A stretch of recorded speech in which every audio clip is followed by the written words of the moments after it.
میرے حسین تجھے سلام، میرے حسین تجھے سلام، میرے حسین تجھے سلام، میرے حسین تجھے سلام۔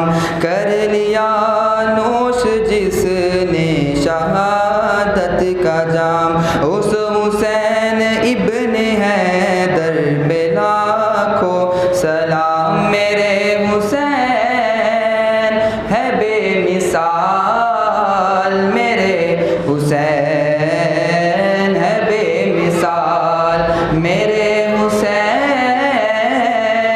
ہے بے مثال، میرے حسین ہے بے مثال۔ جس نے حق کربلا میں ادا کر دیا، جس نے حق کربلا میں ادا کر دیا، اپنے نانا کا وعدہ وفا کر دیا، سب کچھ امت کے خاطر فدا کر دیا، گھر کا گھر سب سے پردے خدا کر دیا، اس حسین ابن حیدر پہ لاکھوں سلام۔ میرے حسین ہے بے مثال، میرے حسین ہے بے مثال۔ جس کا جنت سے جوڑا منگایا گیا، جس کو دوش نبی پر بٹھایا گیا، جس کے بھائی کو زہر پلایا گیا، جس کے بھائی کو زہر پلایا گیا، جس کو تیروں سے چھنی کرایا گیا، اس حسین ابن حیدر پہ لاکھوں سلام۔ میرے حسین ہے بے مثال، میرے حسین ہے بے مثال۔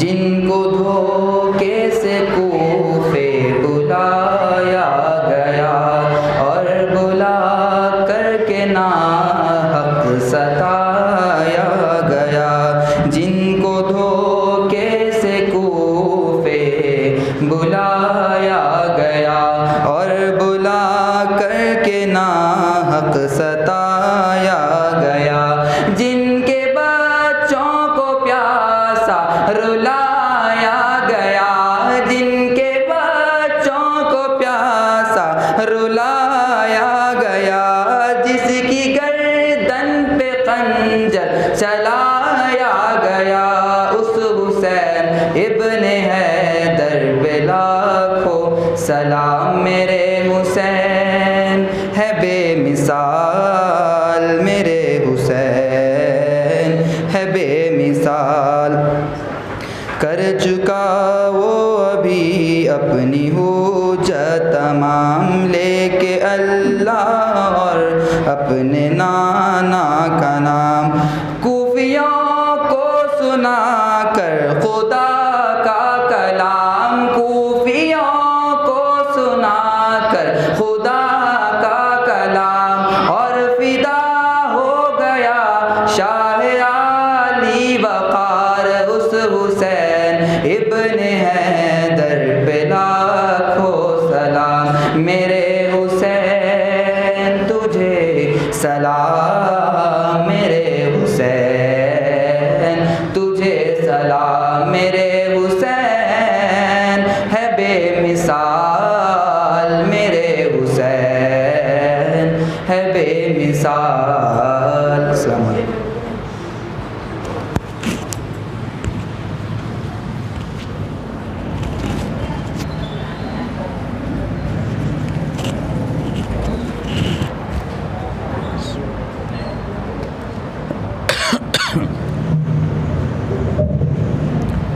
السلام علیکم ورحمۃ اللہ وبرکاتہ۔ الحمد للہ رب العالمین والصلاة والسلام علی سید الانبیاء والمرسلین وعلى آله وصحبه أجمعين أما بعد فأعوذ بالله من الشيطان الرجيم بسم الله الرحمن الرحيم إن الله وملائكته يصلون على النبي يا أيها الذين آمنوا صلوا عليه وسلموا تسليما اللهم صل وسلم وزد وبارك على حبيبك سيدنا ونبينا ومولانا محمد وعلى آله وصحبه أفضل صلواتك وعدد معلوماتك وبارك وسلم صلاة وسلاما عليك يا سيدي يا رسول الله صلی اللہ تعالی علیہ وسلم۔ معزز سامعین کرام، شفیق بزرگوں اور عزیز ساتھیوں، جیسا کہ آپ اور ہم بخوبی واقف ہیں کہ کل کی ہماری نشست میں ہم نے کربلا معلیٰ کے واقعات تک سننے اور سنانے کی سعادت حاصل کی تھی، اور جیسا کہ اعلان بھی کیا گیا تھا کہ آج فضائل اہل بیت اطہار کے ضمن میں چند باتیں گوش و گزار کر واقعات کربلا اور داستان المناک جس کو ہم کہہ سکتے ہیں کہ ایسا واقعہ اور ایسی داستان کہ تاریخ میں کسی لکھنے والے نے نہ ویسی داستان لکھی ہے، نہ کہنے والے نے ایسی داستان کہی ہے، اور نہ سننے والے کی کان میں سماعت میں اتنا یارا ہے کہ وہ داستان کربلا کی تفصیلات کو سنے اور سنا سکے۔ معزز سامعین کرام، اہل بیت اطہار یعنی نبی کے گھرانے والے، اب اس میں اہل بیت میں تو کئی حضرات شامل ہوتے ہیں، ازواج مطہرات یعنی آپ صلی اللہ علیہ وسلم کی جتنی ازواج ہیں وہ بھی شامل ہوتی ہیں، ساری آپ کی چاروں بیٹیاں شامل ہوتی ہیں، آپ کے تینوں بیٹے شامل ہوتے ہیں، اور آپ کے سارے داماد شامل ہوتے ہیں، اور آل محمد کے ساتھ ساتھ آل عباس، آل عقیل، آل جعفر، آل عباس، یہ سارے حضرات اہل بیت اطہار میں شامل ہوتے ہیں۔ مگر جو شان اور عظمت اللہ نے پنجتن پاک کو عطا فرمائی، یعنی حضور اکرم صلی اللہ علیہ وسلم، حضرت بی بی فاطمہ، حضرت علی مرتضیٰ، حضرت امام حسن اور حضرت امام حسین رضوان اللہ تعالی علیہم اجمعین، ان کا مقابلہ کسی سے نہیں ہو سکتا۔ حالانکہ آپ صلی اللہ علیہ وسلم کی بیٹیاں ہونے میں حضرت رقیہ بھی ہے، حضرت ام کلثوم بھی ہے، حضرت زینب بھی ہے، مگر جو فاطمہ کا مقام ہے وہ سب سے جدا ہے۔ جو فاطمہ رضی اللہ عنہا و ارضاہا کا مقام ہے وہ کسی اور کا مقام نہیں ہے۔ ایک بات جو کل کے درس کے حوالے سے عاجز نے کہی تھی، جو بعد میں مجھ تک ایک صاحب نے کہا کہ بھئی آپ نے یہ بات کہی ہے، اس کا حوالہ کیا ہے، تو اس ضمن میں مجھے یاد آیا کہ میں نے آپ کو پہلے وہ قبل اس کے کہ میں اپنی بات آگے پیش کروں کہ حضرت امام حسین کے بارے میں حبیب پاک نے یہ فرمایا، بکاء الحسینی یؤذینی، کہ امام حسین کا رونا مجھے تکلیف دیتا ہے۔ تو ایک صاحب اچھے نیت سے ہی پوچھا ہوگا انہوں نے کہ اس کی دلیل کہاں پر ہے، کون سی حدیث میں ہے، کیا یہ شیعہ حضرات کی دلیل ہے؟ میں نے کہا کہ آپ بے فکر رہیے کہ جتنے آپ باتیں اور واقعات سنے ہیں اور سنیں گے، ساری کی ساری کتب اہل سنت والجماعت سے ہیں۔ ایک بھی شیعہ کی ہمیں لینے کی ضرورت ہی کیا ہے؟ شیعہ حضرات شاید وہ مناقب ویسے نہ بیان کر سکے، اللہ تعالیٰ کے فضل و کرم سے حبیب پاک کے نالین کے تصدق اہل سنت والجماعت کے حضرات اس سے اچھے پیرائے اور انداز میں بیان کر سکتے ہیں۔ ان کے پاس صرف لفاظی ہوا کرتی ہے، حقیقت نہیں ہوا کرتی۔ ہمارے پاس جو بھی ہوتا ہے قرآن اور حدیث سے ثابت ہوتا ہے۔ تو ایک حدیث پاک تھی جس کا میں ذکر پہلے کر دوں کہ حدثنا علی بن عبد العزیز ثنا ابو نعیم ثنا عبد السلام بن حرب عن یزید بن ابی زیاد قال خرج النبی صلی اللہ علیہ وسلم من بیت عائشہ رضی اللہ تعالی عنہا فسمع حسینا یبکی رضی اللہ عنہ فقال الا تعلمی ان بکاؤہ یؤذینی امام طبرانی نے معجم الکبیر باب الحا، چونکہ جو بڑی جو اسانید کی کتابیں ہوتی ہے وہ کتابیں الفابیٹیکل آرڈر سے ہوتی ہیں، جیسے مسند امام احمد بن حنبل لے لیں آپ، معجم الکبیر لے لیں، یہ بڑی، دوسری جو بخاری وغیرہ ہے ابواب وائز ہوتی ہے، فرق ہے یہ، صحیح میں اور مسند کا فرق ہے، علم حدیث کی علوم کی بات ہے یہ، صحیح کتاب وہ ہوتی ہے جس میں ابواب ٹاپک وائز بانے جاتے ہیں، کتاب الایمان، اس میں سارے لوگوں کی حدیثیں آ جاتی ہے، حضرت علی کی بھی آتی ہے، حضرت ابو بکر کی بھی، حضرت عمر، سب کی حدیث آئے گی، مسلم بھی ویسے ہی ہے، ترمذی بھی اسی طرح نہج پر ہے، اور ابو داؤد شریف ہے، مگر مسند جو کتاب ہوتی ہے امام احمد بن حنبل کی وہ ویسا نہیں ہوتی، الف سے کتنے صحابہ ہیں، پہلے صحابہ جتنے آئیں گے الف سے جو صحابہ کرام کے نام آئیں گے ان کو ذکر کیا جائے گا، ان کا نام ابو بکر، مثال کے طور پر ابو بکر رضی اللہ عنہ سے کتنے احادیث آئی ہے وہ ٹاپک چیپٹر میں آ جاتا ہے، با میں جتنے صحابہ آئیں گے ان کا ذکر، سا جیم ایسے ہی بنتا ہے، تو معجم الکبیر میں بھی ایسے ہی ہے، باب الحا، ہا ٹاپک جو ہے چیپٹر نیم ہا ہے، الفابیٹ ہا ہے، اس میں الحسین ابن علی ابن ابی طالب چیپٹر کا نام ہے، والیوم نمبر 3 پیج نمبر 116 پر امام طبرانی نے اس کو نقل فرمایا ہے، کیا ان بکاء الحسین یؤذینی، کہ حسین کا رونا مجھے اذیت دیا کرتا ہے۔ وہی حدیث پاک کو امام طبری نے، جن کا ذکر میں نے پہلے دن کیا تھا، تاریخ طبری میں امام ابن جریر الطبری، وہ محدث بھی ہے، مفسر بھی ہے، مورخ بھی ہے، اس وجہ سے ان کی تاریخ بھی میں نے کہا تھا کہ معتبر ہے، تو امام طبری نے ذخائر العقبی فی مناقب ذوی القربى میں ذکر فرمایا، القسم الاول فیما جاء فی ذکر القرابۃ علی وجہ العموم والاجمال، ذکر تأذن نبی صلی اللہ علیہ وسلم ببکائہ، چیپٹر کا نام ہی یہی رکھا امام طبری نے، کیا کہ چیپٹر کا نام ہے کہ نبی کریم صلی اللہ علیہ وسلم کو ان کے یعنی امام حسین کے رونے سے تکلیف پہنچتی ہے، اس کا چیپٹر کا نام ہی وہی ہے کہ امام حسین کا رونا حبیب پاک کو اذیت دیتا ہے، تکلیف پہنچاتا ہے، یہ بھی والیوم نمبر 1 پیج نمبر 143 حدیث پاک ہے۔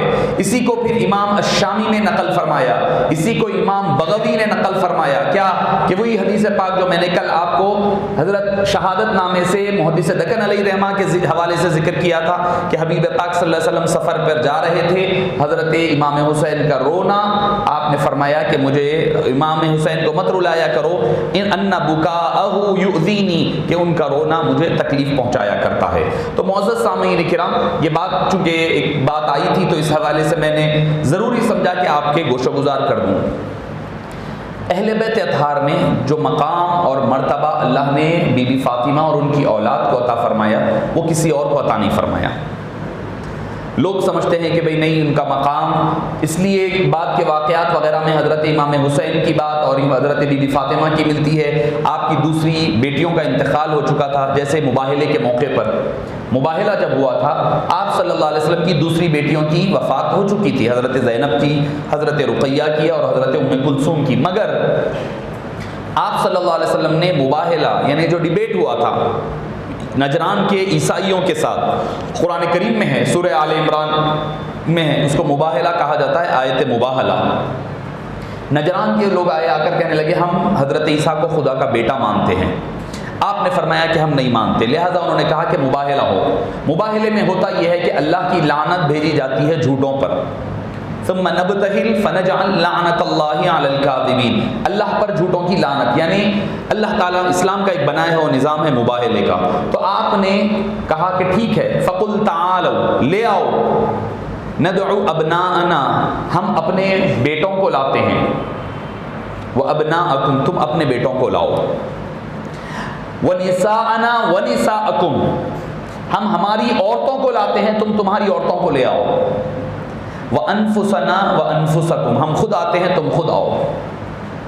یہ آیت کریمہ نازل ہوئی، اللہ نے فرمایا قرآن میں، اب حبیب پاک صلی اللہ علیہ وسلم نے کس کو لے کر گئے؟ حضرت بی بی فاطمہ کو، حضرت علی کو، حضرت امام حسن کو، امام حسین کو۔ حبیب پاک امام حسن اور امام حسین کے دونوں کے ہاتھ پکڑ کر جا رہے ہیں، پیچھے علی مرتضیٰ ہے، ان کے پیچھے بی بی فاطمہ جا رہی ہیں، بی بی فاطمہ جا رہی ہیں. حالانکہ جو لوگ کہتے ہیں کہ دوسری بیٹیوں کے بھی بیٹے تھے، ان کی حضرت امامہ جن سے حضرت علی نے نکاح فرمایا وہ بھی نواسی ہے حبیب پاک کی، مگر اس موقع پر حبیب پاک نے صرف حسنین کریمین کو لے کر گئے. آپ کی بیٹیوں کی وفات ہو چکی تھی مگر آپ کی نواسیاں تو تھے. آپ صلی اللہ علیہ وسلم نے صرف حسن اور حسین رضی اللہ عنہ کو لے گئے. حالانکہ بیٹے بول تو نواسے تو بیٹے نہیں ہوتے، پھر بھی پوتوں کو آپ کہہ سکتے کہ اولاد کی اولاد ہے تو اپنی اولاد نسل کہہ سکتے ہیں، مگر حبیب پاک کا لے جانا بتایا جا رہا ہے، کیونکہ آپ نے خود بھی فرمایا تھا کہ حسن اور حسین علی کے نہیں، علی تمہارے بیٹے ضرور ہیں مگر وہ میری اولاد ہے، میری نسل ہے. اللہ نے دنیا کی شروع سے لے کر آخر تک کسی کی اولاد بیٹیوں سے نہیں چلائی سوائے فاطمہ الزہرا رضی اللہ عنہا کے. یہ شان اور شرف صرف حضرت امام حسنین کریمین کو اللہ نے عطا فرمایا. پھر کیا نساءنا و نساءکم، ہم ہماری عورتوں کو لاتے ہیں، تم تمہاری عورتوں کو لائیں. اب حبیب پاک نے صرف تنہا بی بی فاطمہ کو لے کر جا رہے ہیں. حالانکہ ازواج بھی ہے. آپ صلی اللہ علیہ وسلم کی دنیا سے پردہ فرمانے کے وقت 9 ازواج دنیا میں بخیر حیات تھی. 9 آپ صلی اللہ علیہ وسلم نے صرف تنہا حضرت بی بی فاطمہ کو لے کر گئے. اور آپ عربی زبان جو جانتے ہیں، سنگولر کے لیے امراتن آتا ہے، پلورل کے لیے نساءن آتا ہے. بھئی ہونا کیا چاہیے تھا؟ بی بی فاطمہ اکیلی ہے، اکیلی تو ساری خواتین نہیں بن سکتی نا، اکیلی تو ایک خاتون ہوتی ہے، ایک وومن ہوگی، وومن تو نہیں ہوگی نا. ایک عورت ویمن نہیں کہلاتی، وومن کہلائی جاتی ہے، خاتون کہیں گے. ایک عورت، عورتیں نہیں ہیں. مگر قرآن کہہ رہا ہے ندعو ابناءنا و ابناءکم و نساءنا و نساءکم، تم تمہاری عورتوں کو لاؤ، ہم ہماری عورتوں کو لائیں گے. اب تنہا بی بی فاطمہ ہے، وہ عورتیں کب سے بن گئی؟ پتا چلا فاطمہ جدھر ہو جائے وہ دنیا بھر کی عالم کی، سارے عالمین کی خواتین ایک طرف ہو جائے، دوسری طرف فاطمہ الزہرا ہو جائے، ان کا مقام اور مرتبہ بلند ہوگا. اسی لیے فرمایا صرف تنہا فاطمہ ہوگی، تب بھی وہ ساری خواتین پر بھاری ہوگی. ایسے ہی نہیں، حبیب پاک نے فرمایا سیدۃ نساء العالمین، فاطمہ تمام عالمین کی عورتوں کی سردارنی کا نام ہے. مخدومہ کائنات کا نام فاطمہ الزہرا ہے. مخدومہ جنت کا نام، جو خاصین جنت جو ہوگی وہ حضرت بی بی فاطمہ الزہرا رضی اللہ عنہا کی ذات مبارک ہے. پھر فرمایا وانفسنا وانفسکم، ہم بھی آتے ہیں تم بھی آؤ. وہاں پر کون؟ حبیب پاک آ رہے ہیں. پھر حضرت علی کا ذکر کہاں گیا؟ ابناءنا میں نواسے آ گئے، حضرت حسنین کریمین آئے. نساءنا میں بی بی فاطمہ آ گئی. انفسنا کون ہے پھر؟ تو معزز سامعین کرام، چونکہ حبیب پاک نے حدیث پاک میں فرمایا تھا، جس کا ذکر آج میں نے ابتدا کرنے کے لیے حضرت دادا پیر محدث دکن علیہ رحمہ کی شہادت نامہ لے کر آیا تھا، یہاں سے اپنی گفتگو کا آغاز کروں گا، مگر اتفاقاً یہ حدیث آیت کریمہ آ گئی، اس سے تعلق جڑ گیا. حبیب پاک نے کیا فرمایا؟ جسم کا جسمی، لحم کا لحمی، دم کا دمی. اے علی تمہارا گوشت میرا گوشت ہے، تمہارا جسم میرا جسم ہے، تمہارا خون میرا خون ہے. اور دادا پیر علیہ رحمہ محدث دکن علیہ رحمہ نے اس کو نقل فرماتے ہیں. کیا نقل فرمایا حضرت دادا پیر علیہ رحمہ نے؟ پیج نمبر 91 آپ کی شہادت نامہ ہے. مرج البحرین کی تفسیر میں فرماتے ہیں رسول اکرم صلی اللہ علیہ وسلم نے فرمایا کہ میرے اور علی کے نور کو اللہ تعالیٰ نے آدم علیہ السلام سے 2000 سال پہلے پیدا کر کر عرش مجید کی تسبیح اور تقدیس میں رکھا، یعنی حمد و ثنا بیان کرنے میں. جب آدم علیہ السلام کی تخلیق ہوئی تو ہمیں ان کی پشت میں ڈالا، ایک ہی نور سے بنایا. دونوں کو حضرت محمد مصطفیٰ صلی اللہ علیہ وسلم اور حضرت علی مرتضیٰ رضی اللہ عنہ فرمایا دونوں کو ایک نور سے پیدا فرمایا. کب؟ ابھی آدم کی تخلیق سے 2000 سال پہلے. یہ کوئی شیعہ کی روایت نہیں، محدث دکن علیہ رحمہ جن کا کہنا خود سند ہے، جن کا نام ہی سند ہے، جب ان کا ذکر ہو جائے تو اپنے پرائے بھی سر جھکا دیا کرتے ہیں. ان کی کتاب کا حوالہ دے رہا ہوں میں. آپ نے فرمایا کہ حضرت آدم سے چلتا ہوا دونوں کا نور چلتا گیا، پاک پیٹ اور پاک پیٹ اور پیٹ سے منتقل ہوتے ہوئے ہم دونوں یعنی میں اور علی حضرت عبد المطلب کی پشت میں آئے. وہاں سے دونوں ایک دوسرے سے جدا ہوئے. وہاں سے دونوں جدا ہوئے. فرماتے ہیں ایک نور نبوت بنا, ایک نور ولایت بنا. نور نبوت حضرت عبداللہ کو حاصل ہوا, نور ولایت حضرت ابو طالب سے چلا, حضرت عبداللہ سے میں ہوا اور حضرت ابو طالب سے حضرت علی ہوئے. پھر فرماتے ہیں نبوت اور ولایت کے ان دونوں دریاؤں سے, دونوں دریا الگ الگ ہو گئے نا, ادھر حبیب پاک کا دریا نور ولایت کا الگ ہو گیا, نور نبوت کا الگ ہو گیا, دو دریاؤں میں بٹ گئے. حبیب پاک فرماتے ہیں نبوت اور ولایت کی ان دونوں دریاؤں سے نکلنے والے موتی اور مرجان کا نام حسن اور حسین ہے. پھر آپ نے حدیث قرآن کی آیت لکھی مرج البحرین یلتقیان بینہما برزخ لا یبغیان, اسی نے دو سمندر بنا نکالے, آپس میں ملتے ہیں اور پھر بھی دونوں میں ایک پردہ رہتا ہے, دونوں میں ایک پردہ رہتا ہے, اور دونوں ہی قسم کے سمندروں میں سے موتی نکلتے ہیں. ایک کا نام موتی کا نام لولو ہے, دوسرے کا نام مرجان ہے. فرمایا ایک دریائے طاعت الہی وہ قناعت اور شرم و حیا کی سیدہ فاطمہ رضی اللہ عنہا ہے, دوسری دریا سخاوت شجاعت کرم اور جمع مردی کی زہد و عبادت کی حضرت علی مرتضیٰ ہے. ان دونوں دریاؤں میں سے ایک پردہ حائل ہے, وہ پردہ ہے تقوی کا, اور ہر دریا اپنی اپنی حد پر بہ رہا ہے جس سے علی مرتضیٰ اور فاطمہ اپنے اپنے حقوق ادا کر رہے ہیں. ان دونوں دریاؤں سے نکلنے والے موتیوں کا نام حسن اور حسین ہے. معزز سامعین کرام, اسی لیے وَأَنفُسَنَا وَأَنفُسَكُمْ فرمایا, تم خود آؤ ہم خود آتے ہیں. ہم خود میں حبیب پاک نے حضرت علی کو جدا نہیں فرمایا. حضرت علی اور حضرت محمد مصطفیٰ صلی اللہ علیہ وسلم کا ذکر تنہا فرمایا, دونوں کو یکجا فرما کر کے فرمایا. معزز سامعین کرام, حضرات اہل بیت اطہار کون؟ اہل بیت اطہار جن کی شان میں قرآن کی آیتیں اترے, جیسے میں نے آیت مباہلہ فرمایا, راست آیت جس میں کسی کو شک اور شبہ نہیں ہے, آیت مباہلہ. دوسری آیت رجس تطہیر, آیت تطہیر کہا جاتا ہے, انما یرید اللہ لیذہب عنکم الرجس اہل البیت ویطہرکم تطہیرا.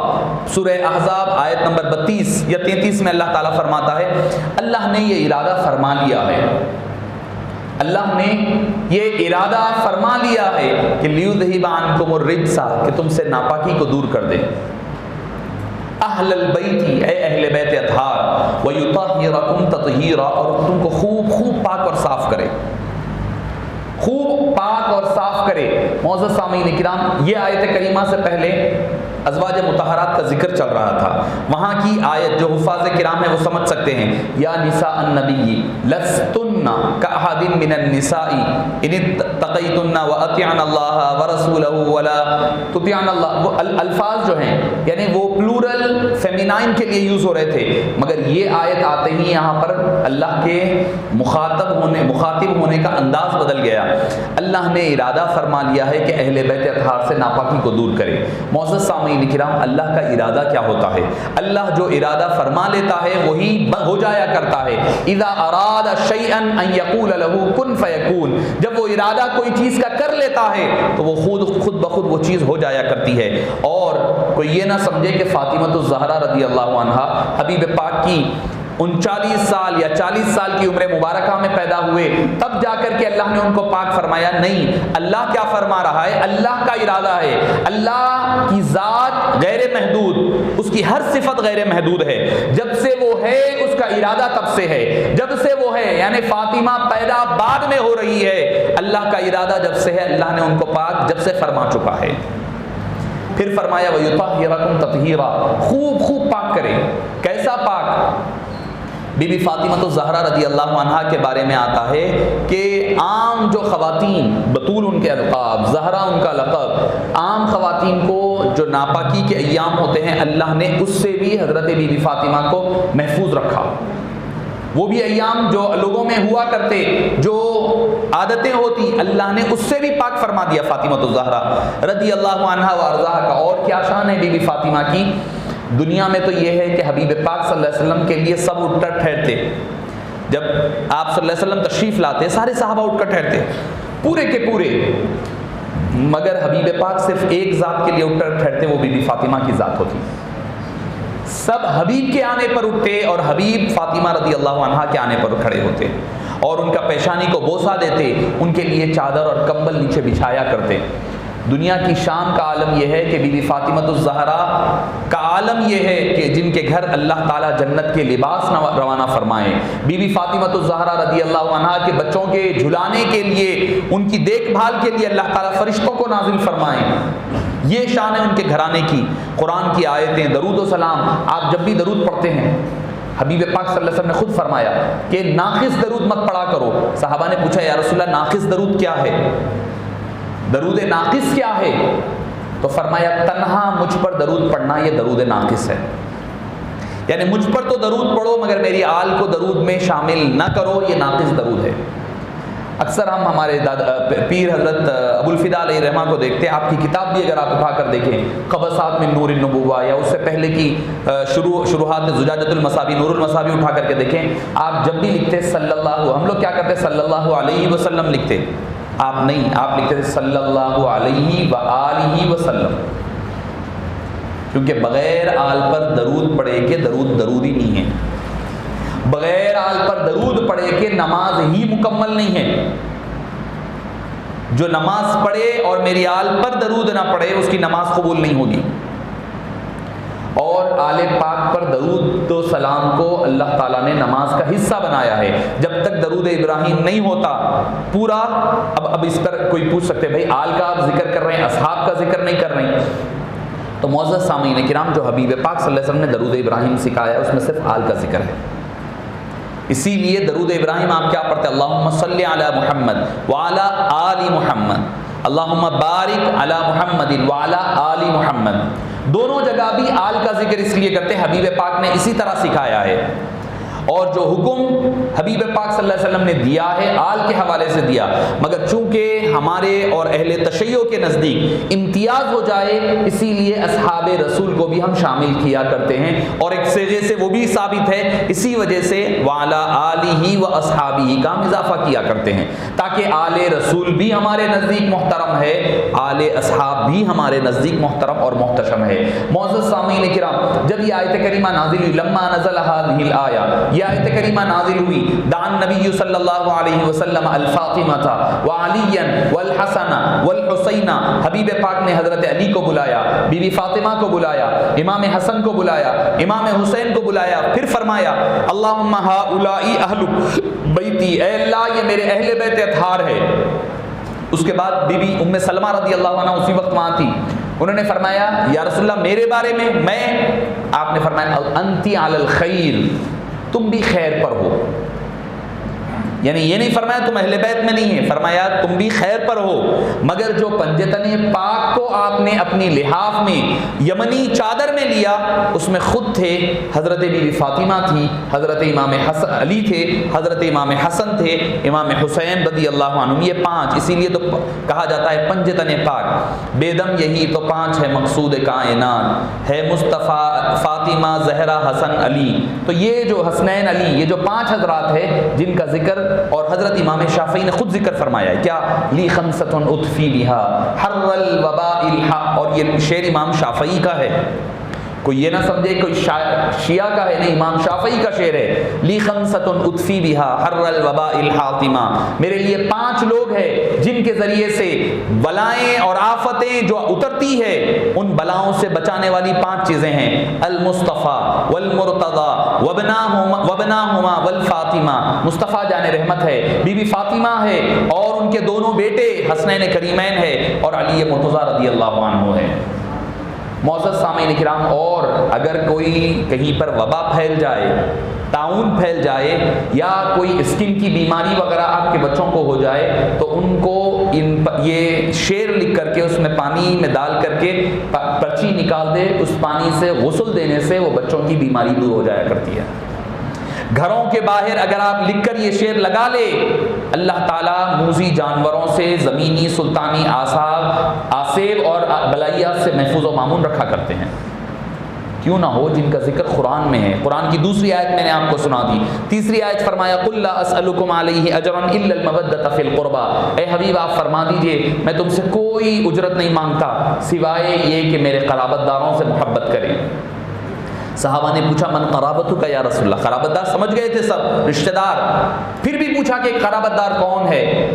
حبیب پاک صلی اللہ علیہ وسلم نے فرمایا کہ فاطمہ، علی، حسنین کریمین، ان کی محبت کو اللہ نے تم پر واجب کر دیا ہے۔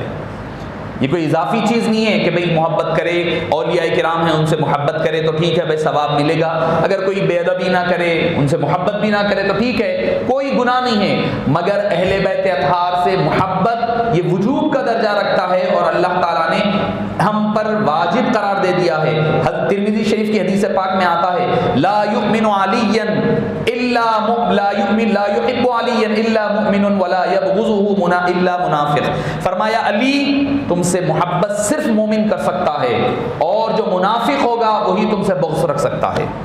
یہ نہیں ہو، ترمذی شریف کی حدیث پاک ہے، فرمایا امام ترمذی حبیب پاک نے کہ علی تم سے صرف مومن ہی محبت کرے گا اور منافق تم سے صرف منافق ہی تم سے دشمنی اور عداوت کر سکتا ہے۔ پھر فرمایا کہ اے علی، صحابہ کرام اگر کسی کو جانچنا پہچاننا ہوتا کہ مومن ہے یا منافق ہے تو صحابہ کرام اس شخص کے سامنے اہل بیت حضرت علی کا ذکر کرتے، حضرت علی کا ذکر سن کر وہ خوش ہو جاتا تو سمجھ جاتے یہ مومن ہے، اگر اس کا چہرہ بدل جاتا تو سمجھ جاتے وہ باہر والی پارٹی کا ہے۔ یہ پہچان تھی صحابہ کرام میں حضرت علی مرتضیٰ رضی اللہ عنہ کی محبت کو، ایمان کو جانچنے کا۔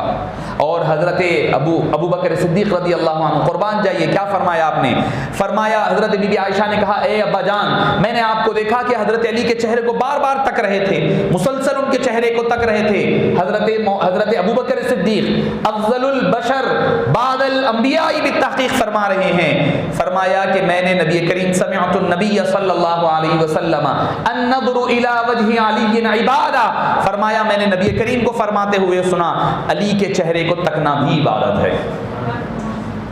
معزز سامعین کرام، ان کا ذکر عبادت، ان سے محبت ایمان، ان کے چہروں کو تکنا یہ بھی عبادت کا حصہ حبیب داور صلی اللہ علیہ وآلہ وسلم نے فرمایا۔ اور فرمایا ان اللہ حرم الجنت علی من ظلم علی اہل بیتی او قتلہم او اعان علیہم او صدہم، حبیب پاک امام حاکم نے مستدرک میں نقل فرمایا اللہ تعالیٰ نے جنت کو حرام قرار دیا ہے، جنت کو حرام قرار دیا ہے کس پر؟ اس شخص پر جو میرے اہل بیت پر ظلم کرے گا یا ان کو قتل کرے گا یا ان کے قتل کرنے میں مدد کرے گا یا ان کے ساتھ گالی گلوچ کرے گا یا ان کے مقام و مرتبے کو گھٹائے گا۔ اور فرمایا ایک حدیث پاک میں کہ 6 لوگ ایسے ہیں جن پر اللہ کی بھی لعنت ہے، میری بھی لعنت ہے، جتنے انبیاء پہلے گزرے ان سب کی لعنت ہے، ان سب کی لعنت۔ ان میں سے ایک فرمایا جو میرے اہل بیت اطہار کے ساتھ محبت نہیں کرتے۔ معزز سامعین کرام، حبیب پاک صلی اللہ علیہ وسلم نے فرمایا کہ تم اللہ سے محبت کرو کیونکہ وہ تم کو مختلف قسم کی غذائیں کھلاتا ہے، انواع قسم کی غذائیں کھلاتا ہے، اور مجھ سے محبت کرو اللہ کی محبت کے لیے، اور میرے اہل بیت سے محبت کرو میری محبت کے لیے۔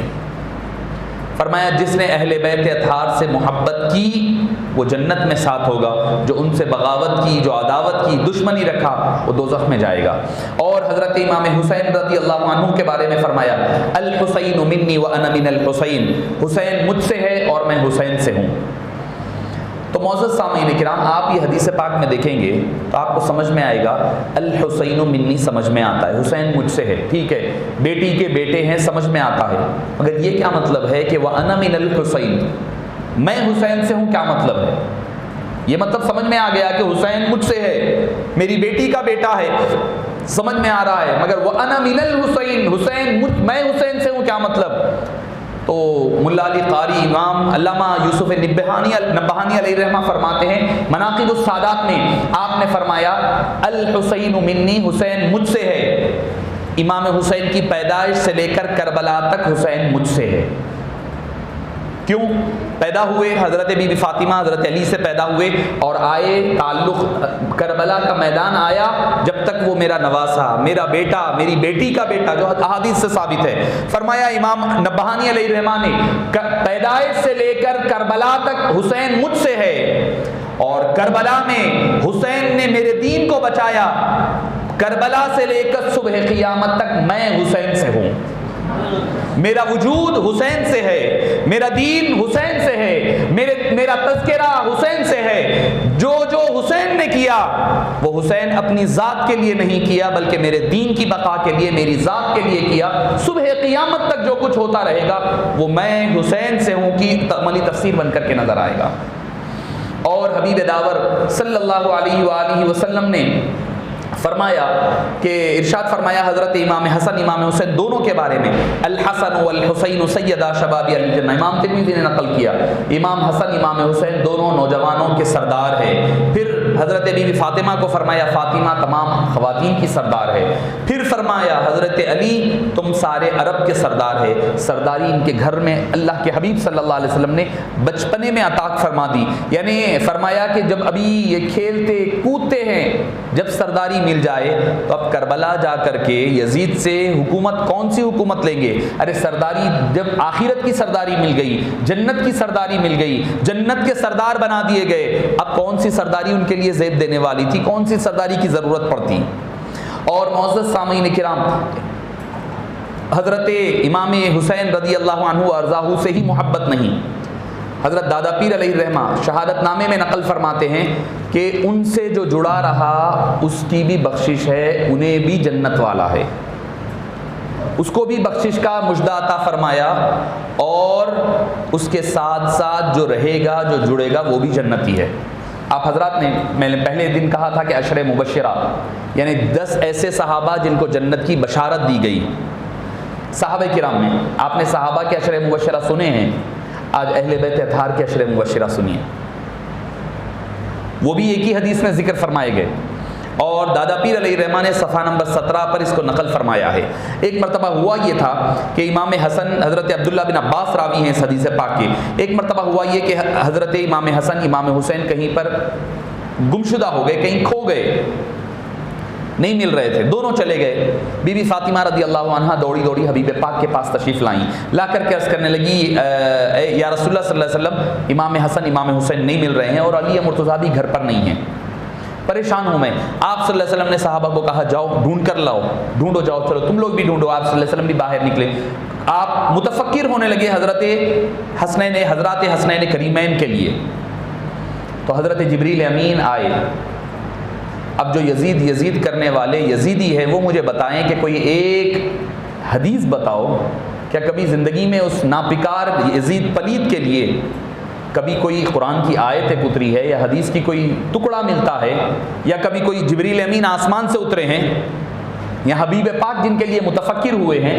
معزز سامعین کرام، جبریل امین آئے اور آ کر کہنے لگے کہ یا رسول اللہ صلی اللہ علیہ وسلم آپ فکر مت فرمائیے، یعنی حسنین کریمین کے کھو جانے پر جبریل امین آسمان سے اتر رہے ہیں، وہی جبریل جو صرف پہلی قوموں میں 2 کاموں کے لیے آیا کرتے۔ پہلا کام ہوتا وحی نازل کرنا، دوسرا کام ہوتا عذاب لانا۔ وہ جبریل امین مصطفیٰ جان رحمت کے نواسوں کے لیے، صرف اس لیے کہ ان کے نواسے کہاں ہیں وہ بات بتانے کے لیے زمین پر آ رہے ہیں۔ پوچھا آپ پریشان مت ہوئیے، بنو نجار میں لوگوں نے ان کو تبرک حاصل کرنے کے لیے، ان سے فیض لینے کے لیے بٹھا لیا ہے۔ اہل بیت وہ ہیں جن کے ذات بھی باعث برکت ہے، جن کا جسم جس سے مس ہو جائے وہ بھی جنت سے پاک آزاد ہو جایا کرتا ہے۔ معزز سامعین کرام، آپ صلی اللہ علیہ وسلم فوری وہاں پہنچے، امام حسن کو اٹھا لیا، حبیب پاک نے امام حسن کو اپنے کاندھے پر بٹھا لیا۔ قربان جائیے ان کے مقام و مرتبے کے، حبیب پاک صلی اللہ علیہ وسلم کے کاندھوں پر صرف یا تو حضرت علی نے بیٹھا ہے یا چڑھے ہیں، یا حسنین کریمین نے چڑھا ہے، کوئی اور چڑھنے کی جرأت نہیں رکھ سکتا تھا۔ جب فتح مکہ کا موقع تھا، کعبے کے اندر کے بتوں کو نکالنا تھا، تو حبیب پاک نے حضرت علی کو اپنے کاندھوں پر چڑھایا تھا، حضرت امام حسن کو بٹھا لیا۔ صحابہ کرام فرماتے ہیں آپ کے قدم مبارک آپ کے چہرے سینے پر لگ رہے ہیں۔ کون سا سینہ؟ قرآن کہہ رہا ہے الم نشرح لک صدرک، اے مصطفیٰ ہم نے آپ کے سینے مبارک کو کھول دیا ہے۔ وہ سینے مبارکہ کے پاس حضرت امام حسن کے پیر لگ رہے ہیں، لٹک رہے ہیں پیر، اور امام حسین رضی اللہ عنہ کو ایک فرشتے نے گود میں اٹھا لیا ہے۔ صحابہ فرماتے ہیں مگر لوگوں کو ایسا دکھائی دے رہا تھا کہ دونوں کو حبیب پاک نے اٹھایا ہوا ہے۔ حسن مجتبیٰ کو، یہ کوئی شیعہ کی روایت اور شیعہ کی کتاب سے نہیں، شہادت نامہ محدث دکن کی کتاب سے آپ کو سنا رہا ہوں میں۔ معزز سامعین کرام، حضرت حضور اکرم صلی اللہ علیہ وسلم لے کر آئے، جب سب مسجد میں آ گئے، مسجد میں تشریف لائے تو فرمایا سب کو مخاطب فرما کر کے، لوگوں کیا بتلاؤ وہ کون ہیں جن کے نانا نانی دنیا کے سب سے بہترین، عالم اسلام کے عالم کے سب سے بہترین نانا نانی ہیں؟ فرمایا رسول اللہ آپ ہی بتا دیجئے۔ فرمایا کہ حسن اور حسین کے نانا نانی ہیں۔ نسبت اپنی طرف نہیں کی، حسنین کریمین کی طرف نسبت فرمائی۔ فرمایا تعلق بھی حسن اور حسین کا بتایا۔ فرمایا نانا نانی سب سے بہترین دنیا کے کون؟ فرمایا حسن اور حسین کے نانا نانی، یعنی حضور اکرم صلی اللہ علیہ وسلم بذات خود اور حضرت بی بی خدیجہ رضی اللہ عنہا۔ پھر پوچھا کہ اے لوگوں بتلاؤ دنیا کے سب سے بہترین افضل ترین ماں باپ کون ہے؟ لوگوں نے بتایا آپ ہی بتائیے۔ فرمایا سنو وہ حسن اور حسین کے ماں باپ ہے فاطمہ اور علی مرتضیٰ۔ 4 ہو گئے، نانا نانی ماں باپ 4 ہو گئے۔ گنیے آپ، عشرہ مبشرہ بتا رہا ہوں اہل بیت اطہار کے، حضرت محدث دکن کی کتاب سے، حدیث پاک کے حوالے سے 4 ہو گئے۔ پھر حبیب پاک صلی اللہ علیہ وسلم نے فرمایا وہ کون ہے دنیا کے سب سے بہترین ماموں اور خالہ، سب کے ماموں اور خالہوں سے افضل ترین کون ہے؟ فرمایا سنو وہ حسن اور حسین کے ہے، ماموں کا نام قاسم ہے، خالہ کا نام زینب ہے۔ 6 ہو گئے۔ اب اس کے بعد پھر حبیب پاک نے فرمایا کہ وہ کون ہے جن کے چاچا اور ان کی پھوپھی دنیا کے سب سے بہترین پھوپھی اور چچا ہے؟ فرمایا وہ حسن اور حسین کے چاچا اور پھوپھی ہے، چاچا جعفر اور پھوپھی ام ہانی ہے۔ کتنے ہو گئے؟ 8 ہو گئے۔ خود امام حسن جب ان کی نسبتوں سے 8 کی نسبتوں کا ذکر ہو رہا ہے، اب بچ گئے کون؟ حسن اور حسین بچ گئے۔ تو اہل بیت اطہار کے 10 عشرہ مبشرہ جن کو حبیب پاک نے ایک ہی حدیث پاک میں جنت کی بشارت عطا فرمائی ہے۔ نبی پاک صلی اللہ علیہ وسلم حضرت خدیجہ، حضرت فاطمہ، حضرت علی، حضرت قاسم اور حضرت زینب، حضرت جعفر، حضرت ام ہانی، حضرت امام حسن اور امام حسین رضی اللہ عنہن اجمعین، یہ ہے اہل بیت اطہار کے عشرہ مبشرہ جن کی شان اور اچھا یہ تو ان کے اپنے رشتہ دار ہیں، ان کو فضیلت کس سے؟ ان کی اپنی فضیلت اپنی جگہ ہے۔ حضرت بی بی فاطمہ کی فضیلت، حضرت علی کی، حضرت جعفر کی، سب کی فضیلت اپنی جگہ ہے، مگر اس حدیث پاک میں جو شان جو فضیلت ملی ہے وہ حسنین کریمین کے صدقے ملی ہے۔ یہ تو گھر والے تھے، تعلق تھا، رشتہ داریاں تھیں۔ ایک اور حدیث پاک میں آتا ہے، امام ترمذی نے نقل فرمایا، ایک روز حبیب پاک صلی اللہ علیہ وسلم ایک گلی سے گزر رہے تھے، چند بچے گلی میں کھیل رہے تھے۔ بچے کھیلتے ہیں نا گلیوں میں، ادھر ادھر کھیلا کرتے ہیں۔ حبیب پاک صلی اللہ علیہ وسلم راستے سے جا رہے ہیں، صحابہ کرام فرماتے ہیں کہ آپ نے ایک بچے کو گود میں اٹھا لیا اور اس کو پیار کرنے لگے۔ صحابہ نے عرض کیا یا رسول اللہ سب بچوں سے زیادہ اس بچے سے پیار کیوں ہے؟ اس کی وجہ کیا ہے؟ آپ نے فرمایا کہ اے میرے صحابہ سنو، ایک دن میں جا رہا تھا تو میں نے دیکھا کہ حسین کے ساتھ یہ بچہ کھیل رہا تھا۔ ایک مرتبہ حسین کے ساتھ یہ بچہ کھیل رہا تھا، اس سے شفقت اور محبت کا عالم دیکھیں۔ اور آگے کیا فرمایا؟ اس وقت سے اس بچے کے لیے اور اس بچے کی محبت میرے دل میں ہے، اور قربان جائیے بات یہاں ختم نہیں ہوئی۔ حسین کی محبت دنیا میں حبیب پاک گود میں اٹھا لے، پیار کر لے، اس سے بڑا کیا شرف ملنا تھا؟ یہ تو مل ہی گیا۔ اب آخرت کا سنیں، حبیب پاک کیا فرماتے ہیں کہ میں اس کی کل قیامت کے دن شفاعت کروں گا، اس کے ساتھ ساتھ اس کے ماں باپ کی بھی شفاعت کروں گا۔ یہ نہیں دیکھا کہ عمل کیا ہوگا، کتنی نمازیں، کتنے روزے، کتنے تبلیغوں میں چھلے لگایا تھا، کتنے حدیثیں سنایا تھا، پڑھا تھا، کچھ نہیں فرمایا۔ کیا ہوگا ان کا مستقبل، نیک کام کیا کریں گے کیا نہیں، کچھ نہیں پتا۔ حبیب پاک نے فرما دیا حسین سے محبت کی وجہ سے یہ بچے کی بھی شفاعت ہوگی، اس کے ماں باپ کی بھی شفاعت ہوگی۔ اب اس شفاعت میں آپ یہ بتائیے کہ عمل کیا کیا انہوں نے؟ عمل کا کوئی دار و مدار نہیں ہے، صرف حسین کی محبت ہے۔ کون ہے؟ حضرت لئیق علیہ الرحمہ ہے کہ غم حسین خدا سب کو سرفراز کرے، غم حسین خدا سب کو سرفراز کرے، یہی وہ غم ہے جو سب غم سے بے نیاز کرے۔ ان کی محبت یہاں بھی کام آنے والی ہے، وہاں بھی کام آنے والی ہے۔ اور جو یزید کی محبت کا دم بھرتے ہیں، یہاں بھی پھٹکار ہے، وہاں بھی پھٹکار ہے۔ اس کی آسان مثال دے کر میں کربلا معلیٰ کی طرف آگے بڑھنے لگوں گا۔ آج اگر آپ اٹھا کر کے پوچھ لیں، اسی محفل میں اگر میں پوچھوں کہ امام حسن اور امام حسین کے اولاد میں سے کتنے لوگ ہیں سادات کرام، فخر سے اٹھ کر کہیں گے کہ میں سید ہوں۔ کوئی شرمائے گا نہیں کہ یہ کہتے ہوئے کہ میں حسینی یا حسنی ہوں بول کر شرمائے گا نہیں، فخر کے ساتھ سینہ تانتے ہوئے فخر ہونا چاہیے، ناز ہونا چاہیے، فخر کے ساتھ جو اللہ نے شان عطا فرمائی ہے۔ بابا حضور علیہ رحمہ ایک اکثر کہا کرتے تھے، تو مجھے تو وہ حدیث پاک ملی نہیں تھی، مجھے ابھی اس موقع پر جب میں پڑھ رہا تھا تو مجھے وہ حدیث پاک ملی، امام حاکم نے المستدرک میں نقل فرمایا ہے۔ انشاءاللہ میں آپ کے ساتھ وہ حدیث پاک شیئر کروں گا کہ حبیب پاک صلی اللہ علیہ وسلم نے فرمایا کہ اللہ تعالیٰ نے فاطمہ کی اولاد پر جہنم کو حرام کر دیا ہے۔ کسی کے بارے میں یہ نہیں فرمایا گیا، کسی کی اولاد کے بارے میں چاہے کوئی ہو، کسی کے بارے میں یہ مژدہ نہیں سنایا گیا کہ ان کی اولاد پر اللہ نے دوزخ کو حرام کیا، نہیں فرمایا گیا۔ بابا اکثر فرمایا کرتے تھے، تو میں ڈھونڈتا تھا کہ حدیث پاک ہے کہاں، مجھے اس بار ملی ہے، امام حاکم نے اپنے مستدرک میں نقل فرمایا ہے۔ تو معزز سامعین کرام، پتہ یہ بھی چلا کہ ہمارے اسلاف جو کہا کرتے ہیں وہ ایسے ہی نہیں کہا کرتے، ان کے پاس قرآن اور حدیث ہوتی ہے، دلیل، اب چونکہ دلیل کا پہلے دور نہیں تھا، بات جو بھی ہوتی ہے قرآن اور حدیث سے ہوتی ہے، اور بعض وقت اکثر ایک بات ہوتی ہے، لوگ کہا کرتے ہیں بھائی یہ فلاں حدیث کہاں پر ہے، نہیں ملتی بعض وقت تو حدیث پاک ہمیں، مگر وہ کثرت کے ساتھ علماء کرام کی اور اللہ والوں کی کتابوں میں ملتا ہے کئی باتیں۔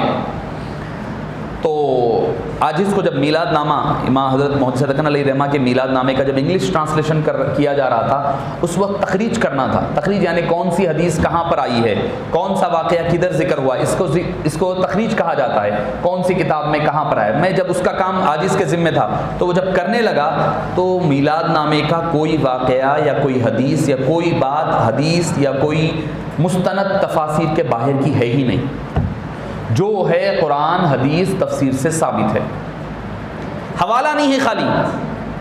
اکثر ابا جان علیہ رحمہ بھی فرمایا ذلیل جو ہوتے ہیں دلیل مانگا کرتے ہیں، کہتے تھے ایک لوگوں کو کہنے کے لیے دلیل کہاں ہے، دلیل کہاں ہے، ارے بھائی دلیل کے بغیر اللہ والے کوئی بات نہیں کرتے۔ اگر کوئی کتابوں میں کوئی بات نظر نہیں بھی آ رہی ہے تو ہماری نظروں سے اوجھل ہوگی۔ اللہ والے وہ ہوتے ہیں جب آنکھ بند کرتے ہیں تو ان کے سامنے مصطفیٰ کے اقوال نظر آ جاتے ہیں، اور وہ میں اب میری اپنی وجدانی کیفیت کے لیے ایک واقعہ میں ذکر کرتے ہوئے آگے بڑھنا چاہوں گا۔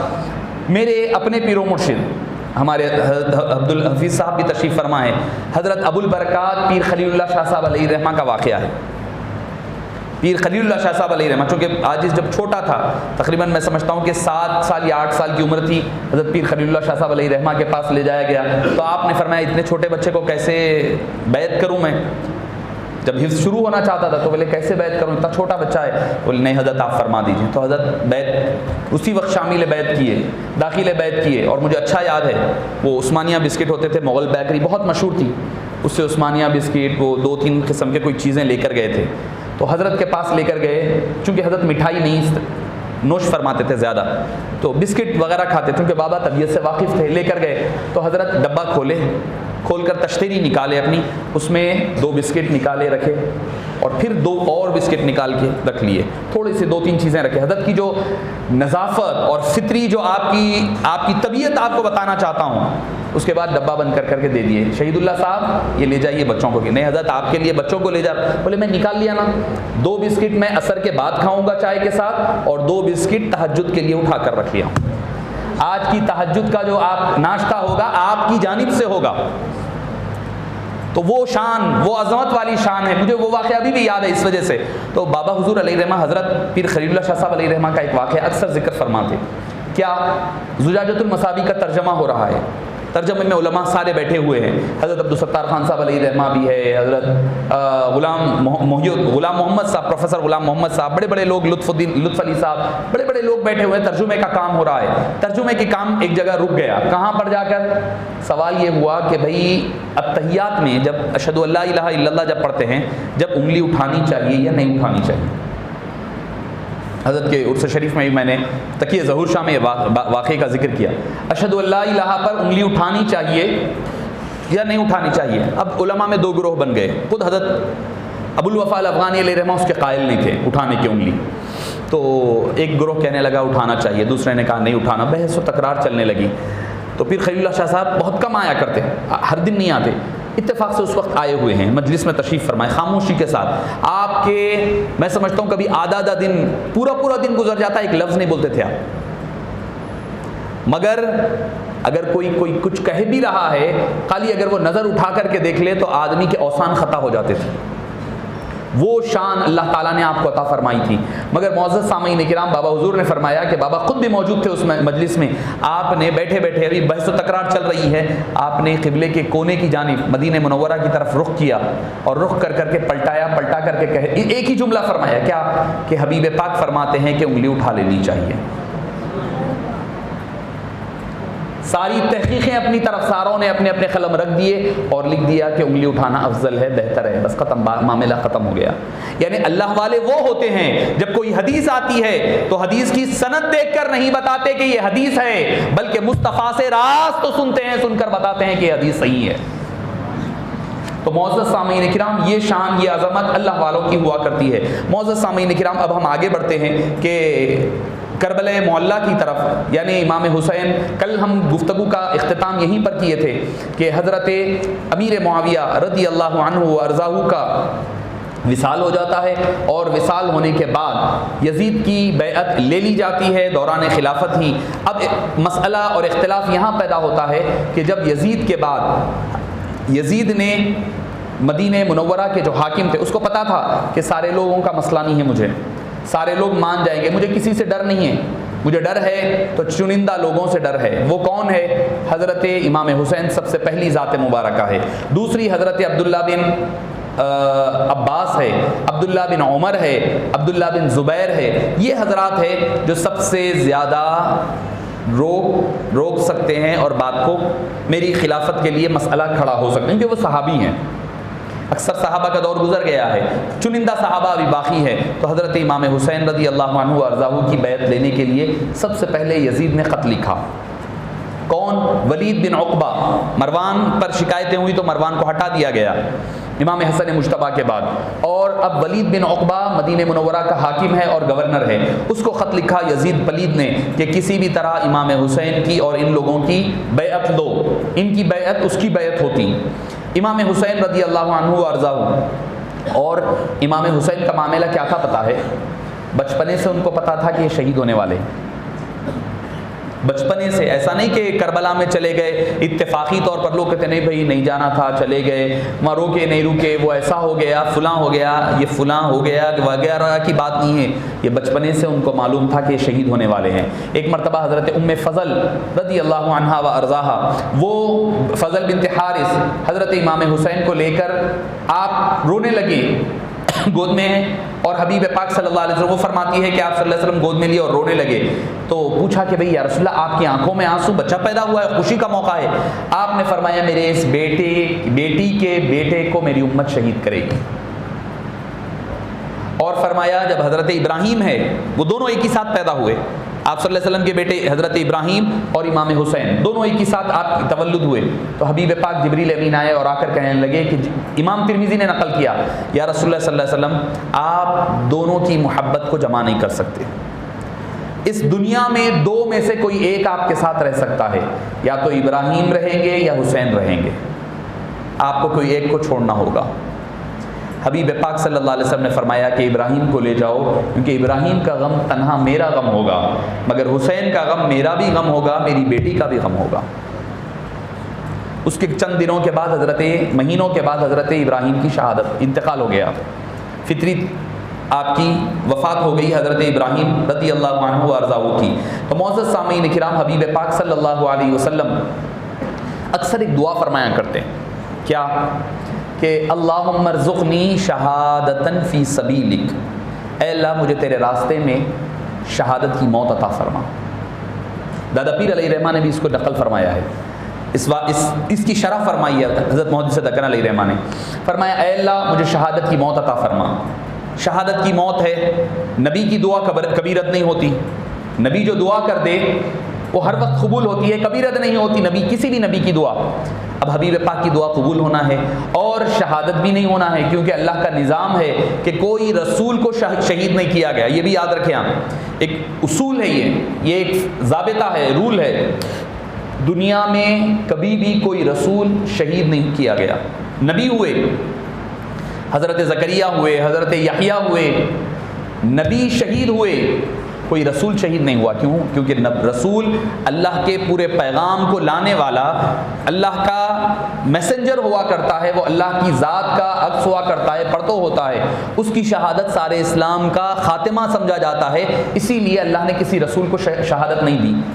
اب حبیب پاک نے دعا فرما دی تھی، اب دعا بھی قبول ہونا ہے، آپ صلی اللہ علیہ وسلم شہید بھی نہیں ہونا ہے.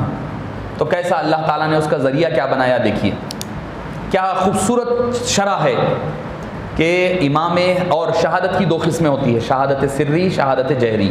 شہادت جہری یہ ہے کہ جو لڑتے ہوئے تلوار کے ہاتھوں شہید ہو جائے اس کو شہادت جہری کہا جاتا ہے. اور شہادت سری کس کو کہا جاتا ہے؟ شہادت سری وہ ہوتی ہے جو شہادت ظاہری طور پر تو شہید نہ ہو، تلوار سے نہ ہو، زہر دے کر شہید کیا گیا ہو، یا پانی میں ڈوب کر، یا ایکسیڈنٹ میں، یا کوئی خاتون حمل کے دوران شہید ہو جائے، تو ان کو شہادت سری کہا جاتا ہے. چھپی ہوئی شہادت، ظاہری شہادت. اللہ نے چونکہ اللہ کے حبیب نے دعا فرما دیا اللہ مجھے شہادت کی موت عطا فرما، اب حبیب کی دعا ہے، اللہ نے دونوں شہادتیں آپ کو عطا فرمائی. کیسے؟ امام حسن حبیب پاک کی ذات کے پرتو، امام حسین حبیب پاک کی ذات کے پرتو. امام حسن کو اللہ نے شہادت سری عطا فرمائی، حبیب پاک ان کی شہادت حبیب پاک کی شہادت سری کا ذریعہ بنایا. امام حسین کو شہادت جہری عطا فرمائی اور وہ شہادت جہری حبیب پاک کی شہادت جہری کا عکس بن کر کے پیش ہوئے. دونوں شہادتیں عطا فرمائی، راست حبیب پاک کو نہیں بلکہ حبیب پاک کے بیٹوں کو، بیٹی کے بیٹوں کو عطا فرما کر کے اللہ نے وہ مقام عطا فرمایا. معزز سامعین کرام، حضرت امام حسین کے پاس جب یہ بات آئی کہ بھئی آپ بیعت کرنا ہے یزید کی، یہ ہو رہی ہے بات 60 سن ہجری کی، 60 آفٹر ہجرت کی بات ہو رہی ہے، اور حضرت امیر معاویہ رضی اللہ عنہ 681 سی ای میں، عیسوی میں آپ کی شہادت وفات ہو گئی فالج کے دوران. آپ کی وفات کے بعد اب یزید بنا ہے. اب 60 سن ہجری، 3 سال کی حکومت تھی اس کی، 60 61 62 مر گیا. اور کون ہے؟ امام ذہبی ہے غالباً، فرماتے ہیں کہ اللہم لم یبارک فی عمرہ، اللہ نے اس کی عمر میں بھی برکت عطا نہیں فرمایا تھا. 29 میں پیدا ہوا، 61 میں مر گیا، 63 میں مر گیا، 63 میں مر گیا، بس اتنا ہی. 29 سے 63 تک کے درمیان، 30-40 سال کے درمیان میں خاتمہ ہو گیا اس کا. تو پتہ چلا جو اہل بیت اطہار سے محبت رکھتا ہے اللہ اس کی عمر میں بھی برکتیں عطا فرماتا ہے. جو ان سے بغض اور عداوت اور دشمنی رکھتا ہے اللہ تعالیٰ اس کی عمر میں بھی کمی کرتا ہے، اس کی رزق میں بھی کمی کر دیتا ہے. آخرت کا عذاب تو اپنی جگہ رہا کرتا ہے. معزز سامعین کرام، حضرت امام حسین کو ولید بن عقبہ جو صحابی تھے اور جن کا ذکر میں نے کیا تھا، یا ایھا الذین آمنوا ان جاءکم بنو مصطلق کے حوالے سے سورہ حجرات کی آیت نازل ہوئی. تو بہرحال وہ حبیب پاک صلی اللہ علیہ وسلم کے پاس جب اطلاع حضرت امام حسین کو بلایا اس نے، تو سارے مشورہ کرنے لگے کہ کیا بات ہے کہ یزید نے کیوں بلایا ہوگا اتنی رات کو، رات دیر گئے بلا رہا ہے. تو بولے کچھ تو کچھ بات ہے. حضرت امام حسین نے کہا ہو سکتا ہے کہ حضرت معاویہ کا انتقال ہو گیا ہو، یزید کی بیعت کے لیے بلایا جا رہا ہے. بات وہی آپ نے فرما دی، آپ کو عمارت خصر میں رات کے وقت بلایا جا رہا ہے. تو پتہ چلا جتنے چوری کے ڈاکے کے کام ہوتے ہیں رات دیر گئے ہوتے ہیں، رات دیر گئے چوری چھپے ہونے والے کاموں میں برکتیں نہیں ہوا کرتی، برکتیں نہیں ہوا کرتی. اس لیے ایک حدیث پاک بھی آتی ہے، تفسیر عزیزی میں آیا ہے کہ رات جو کام اندھیروں میں ہوتے ہیں اس میں شیطان اپنے پینترے بچھایا کرتا ہے اور اپنے پروں کو کھولا کرتا ہے. تو معزز سامعین کرام، امام حسین جب گئے تو بڑا احترام سے ملا، کہنے لگا کہ دیکھیے یہ خط آیا ہے یزید کا میرے پاس، یزید بن معاویہ کا، کہ کیا کہ بھئی وہ حضرت معاویہ کا انتقال ہوا، آپ نے انا للہ و انا الیہ راجعون پڑھا. اس کے بعد کہا کہ یزید آپ کو بیعت کے لیے کہتا ہے. آپ نے فرمایا میں بیعت نہیں کر سکتا. دو وجوہات، ایک تو یہ کہ اس کا کیریکٹر سب کو پتہ ہے، دوسری چیز یہ ہے کہ میں حسین نواسہ رسول پبلکلی کروں گا، جو بھی کروں گا رات کے اندھیرے میں چھپ چھپا کر کے کوئی کام نہیں کروں گا، جو بھی ہوگا پبلک کے سامنے ہوگا. کل خط پڑھ کر کے تم عوام کے سامنے سنائیں، پھر دیکھا جائے گا عوام کا کیا نظریہ ہوتا ہے، عوام کیا کہا کرتی ہے. معزز سامعین کرام، حضرت امام حسین واپس جب نکلنے لگے، مروان بن حکم رزیل وہیں بیٹھا ہوا تھا. اس نے کہا کہ اے ولید پکڑ لو امام حسین کو، اگر آج ہاتھ سے چھوٹ گئے تو پھر پکڑے نہیں جاؤ گے. امام حسین نے اپنی تلوار نکال کر کے کہا کہ اے مروان تو مجھے روک سکتا ہے تو آ کر روک لے، روک سکتا ہے تو روک لے۔ ہم خاموش ہے تو مطلب یہ نہیں ہے کہ ہم بزدل یا کمزور ہے، ہماری خاموشی، ہمارا صبر اللہ اور اللہ کے حبیب کی عطا کردہ قرآن و سنت کے مطابق ہے، ورنہ ہمیں بھی بتانے آتا ہے کہ اللہ نے جو تیور کیوں نہ ہو، حیدر کرار کے بیٹے ہے، فاطمہ الزہرا کے لال ہے، مصطفیٰ نے جنہیں زبان چسائی ہو ان کے تیور کیسے ہونی چاہیے۔ امام حسین رضی اللہ عنہ وہاں سے نکلتے ہیں، دوسرے جو اہل بیت اطہار حضرت زبیر، عبداللہ بن زبیر اور حضرت عبداللہ بن عباس، یہ حضرت عبداللہ بن عمر، یہ نکل کر کے مکہ مکرمہ کی طرف رات ہی رات روانہ ہو گئے۔ آپ تشریف لائے، سارے لوگوں سے مشورہ کیا کہ کیا کیا جائے۔ انہوں نے کہا یہاں رکنا آپ کا مناسب نہیں ہے کیونکہ یہاں مروان ہے، ولید بن عقبہ رضی اللہ عنہ سے کوئی مسئلہ نہیں ہے، مگر مروان ساتھ بیٹھا ہوا ہے، یہ بڑا رذیل قسم کا آدمی ہے، کچھ بھی شرارت کرے گا، لہٰذا آپ مدینہ منورہ سے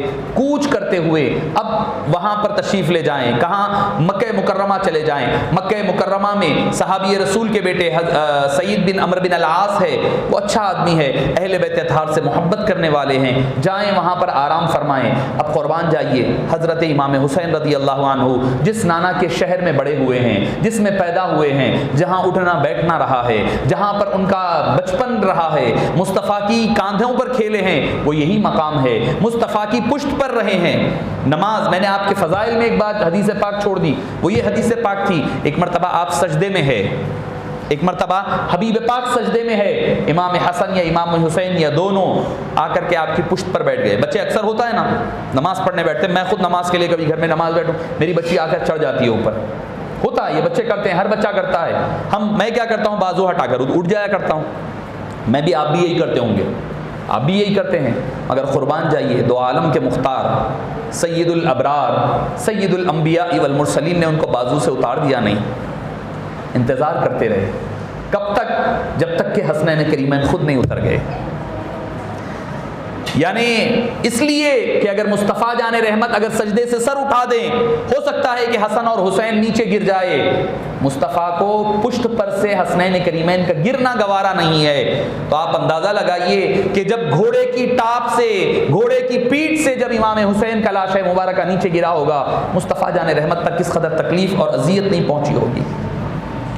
معزز سامعین کرام، اب ذرا اس کا انالیسس کریے، کیا حبیب پاک ہو سکتا ہے کہ ہر وقت رکوع سجدے میں 3 بار پڑھتے ہوں گے سبحان ربی اعلیٰ، سبحان ربی 3 بار، 5 بار، 7 بار، اب نہیں، تسبیح بڑھائے جا رہے ہیں۔ کیا جب تک حسن ہے تسبیح چل رہی ہے، امام حسین ہے تسبیح بڑھی جا رہی ہے، 5 بار، 11 بار، انگنت بار چلتے ہی رہ رہا ہے، اللہ کی تسبیح ہو رہی ہے، اور خیال کس کا ہے؟ حسنین کریمین کا ہے، ذہن میں حسن حسین ہے، زبان پر اللہ کی تسبیح ہے۔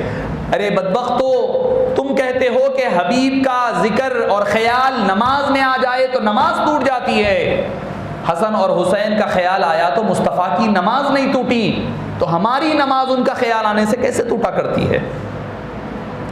معزز سامعین، اب حبیب تسبیح بڑھا رہے ہیں، کیا خیال میں ہے حسن اور حسین، تسبیح اللہ کی ہو رہی ہے۔ کیا وقت تھا ہوگا، کیسی تسبیح تھی ہوگی؟ حسنین کریمین کا خیال ہے کب وہ اتریں گے؟ جب رکوع سجدہ ختم ہوگا، ان کا اترنا سجدے کے اختتام کی علامت مانی گئی۔ معزز سامعین کرام، اب وہ حسین کو مدینہ چھوڑ کر جانا ہے۔ آپ اور ہم مدینہ پاک جاتے ہیں، 8 دن رہتے ہیں، 10 دن رہتے ہیں، اس قدر لگاؤ ہو جاتا ہے، ہم تو یہ تمنا کرنے لگتے ہیں کہ کاش موت کا فرشتہ اسی وقت آ جائے، آ کر کے ہماری روح لے لے، قفس انصری سے ہماری روح پرواز کر جائے، آقا کے قدموں میں ہمیں 2 گز زمین مل جائے، جنت البقیع میں رہ جائے۔ ہم جیسے گناہگار 1400 سال بعد ہم مدینے سے اللہ کیوں آ گئے؟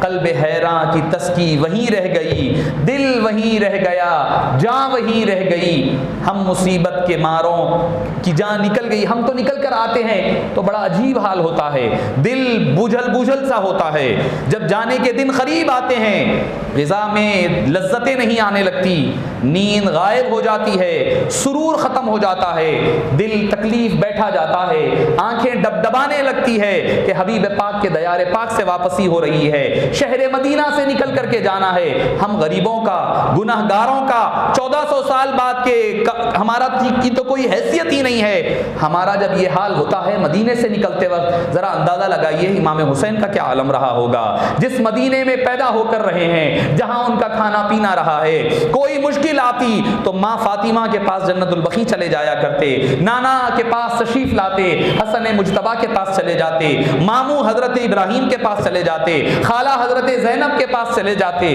ان کے پاس جعفر طیب سب کے پاس چلے جاتے، وہاں رہتے، مدینے کی آب و ہوا، آب و فضا میں رہا کرتے۔ معزز سامعین کرام، مدینہ کیا ہے؟ مدینہ کیا ہے؟ قربان جائیے، حبیب پاک کی جدائی کا عالم کیا ہے۔ جب حبیب پاک دنیا سے پردہ فرما گئے، آپ کی جو اونٹنی قصوہ تھی، اس نے آپ کی وفات کے بعد مدینے کی گلیوں میں بھاگتی رہی، دوڑتی رہی، یہاں تک کہ ایک اندھا کنواں تھا، اس میں چھلانگ لگا کر کے اپنی جان دے دی۔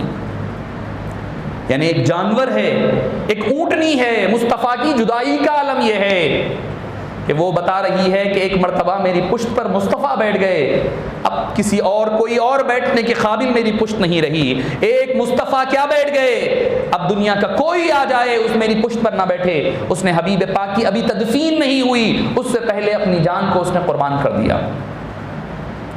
معزز سامعین کرام، امام حسین اپنے اہل بیت کو جا کر کہتے ہیں کہ تیاری کرو، اب ہمیں کوچ کر کر کے جانا ہے، نانا کے شہر کو چھوڑنا ہے، مدینہ پاک کو چھوڑنا ہے، وہ مدینہ پاک جس کے بارے میں مصطفیٰ نے کہا ہے اگر تم رہ سکتے ہو تو مدینے میں رہو، مر سکتے ہو تو مدینے میں مرو، کل قیامت کے دن میں تمہاری شفاعت کروں گا۔ آج وہی حسین نانا کے مدینے کو چھوڑ کر جا رہے ہیں، اپنی پہلے والد ماجدہ کے پاس جاتے ہیں، گریہ وزاری کرتے ہیں، کہتے ہیں ماما، اے اماں جان، آپ کے بیٹے کو حسین ابن علی کو، جس کو آپ نے محبتوں سے پالا ہے، آج اس کو مدینہ کے منورہ چھوڑ کر جانے کے لیے کہا جا رہا ہے، میرے لیے زمین کو تنگ کیا جا رہا ہے۔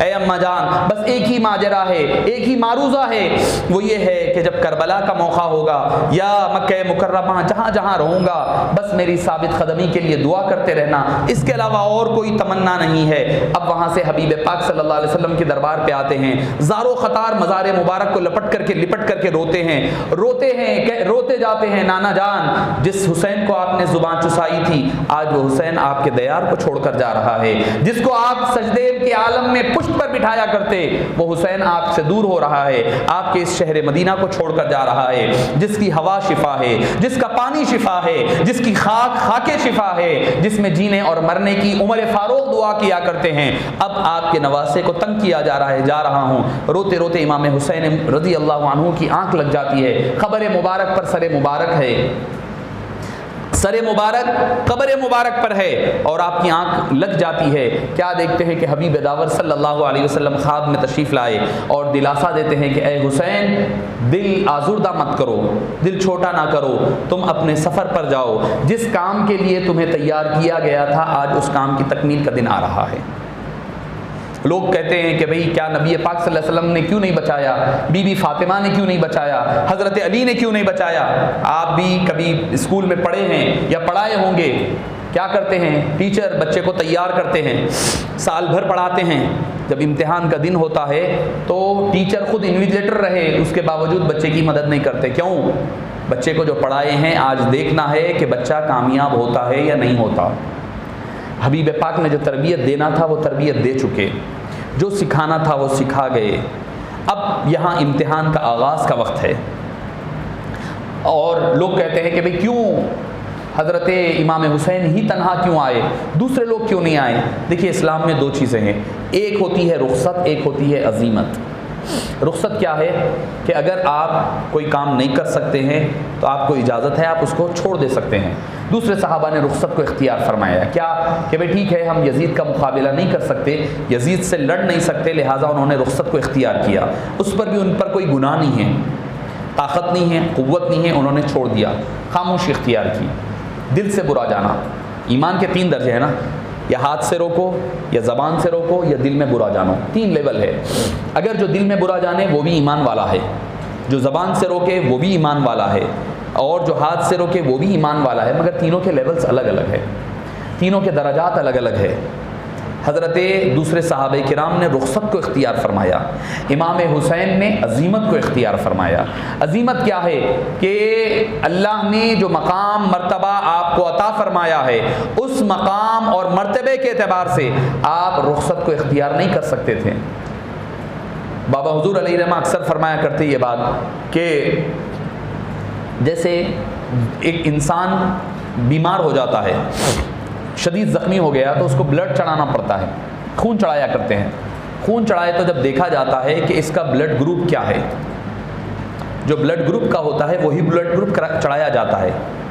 اے پلس ہے تو اے پلس ہی چڑھاتے ہیں، بی پلس ہے تو بی پازیٹیو ہی چڑھایا جاتا ہے، اے بی ہے تو اے بی ہی چڑھایا جاتا ہے، ٹھیک ہے، یہی تو ہوتا ہے۔ اے والے کو بی چڑھائے تو وہ مر جاتا ہے۔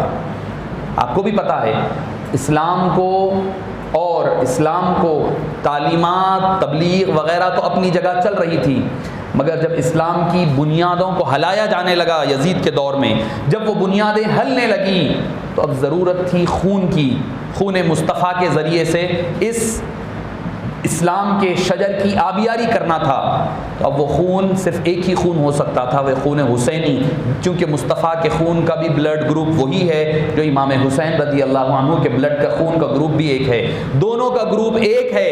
اب یہاں پر انجیکشن کی ضرورت نہیں تھی۔ دوسرے صحابہ کرام کا معاملہ گلوکوز یا انجیکشن چڑھانے کی طرح ہوتا، امام حسین کا معاملہ بلڈ چڑھانے کا ہے۔ اب جان اسلام کو بچانا ہے تو حسین رضی اللہ عنہ وارضاہ کو اپنے خون کو دے کر کے اس حبیب پاک کے دین کو بچانے کی ضرورت تھی، اسی لیے خون حسینی کو پیش کرنے کی ضرورت پیش آئی۔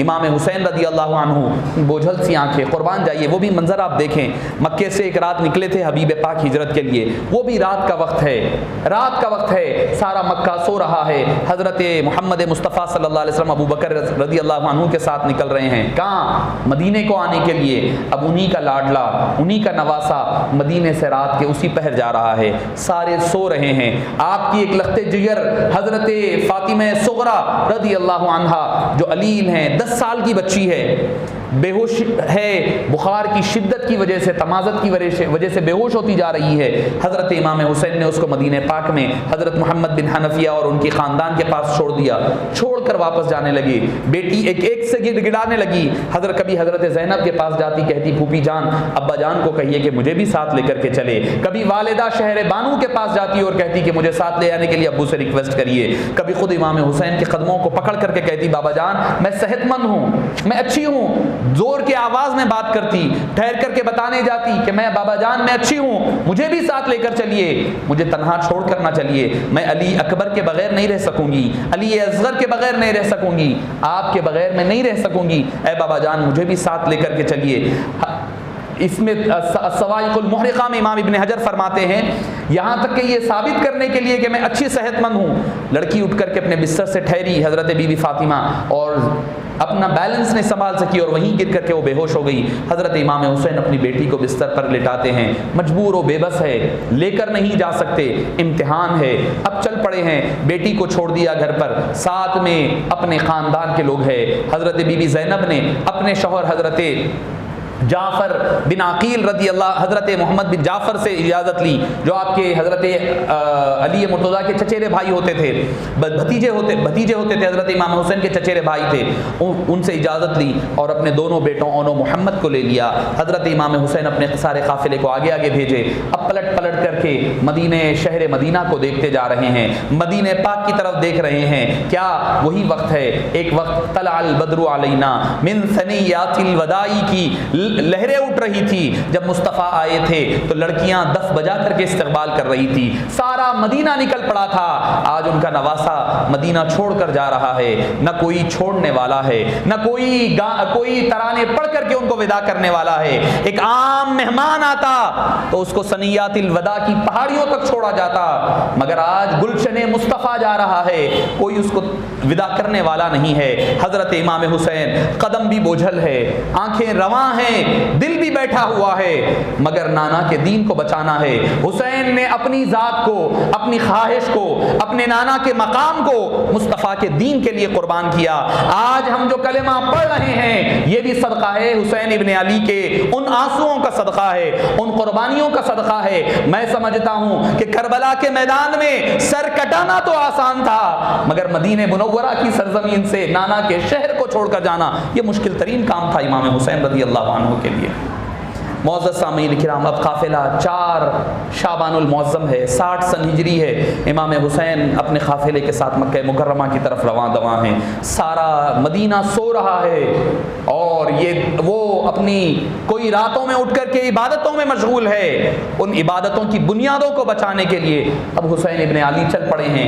امام حسین رضی اللہ عنہ وارضاہ چلتے چلتے جب مکہ مکرمہ پہنچتے ہیں، مکہ مکرمہ میں حضرت عبداللہ بن عباس اور حضرت عبداللہ بن عمر، حضرت عبداللہ بن زبیر اور جلیل القدر جو حضرات تھے، ان حضرات نے آپ کا استقبال فرمایا، فرما کر کے مدینے کا والی سعید بن عمرو بن العاص مدینہ منورہ کا والی ہے، اب اس کے بعد حبیب پاک صلی اللہ علیہ وسلم کا یہ پیارا نواسہ مکے میں سیٹل ڈاؤن ہو جاتے ہیں آرام سے۔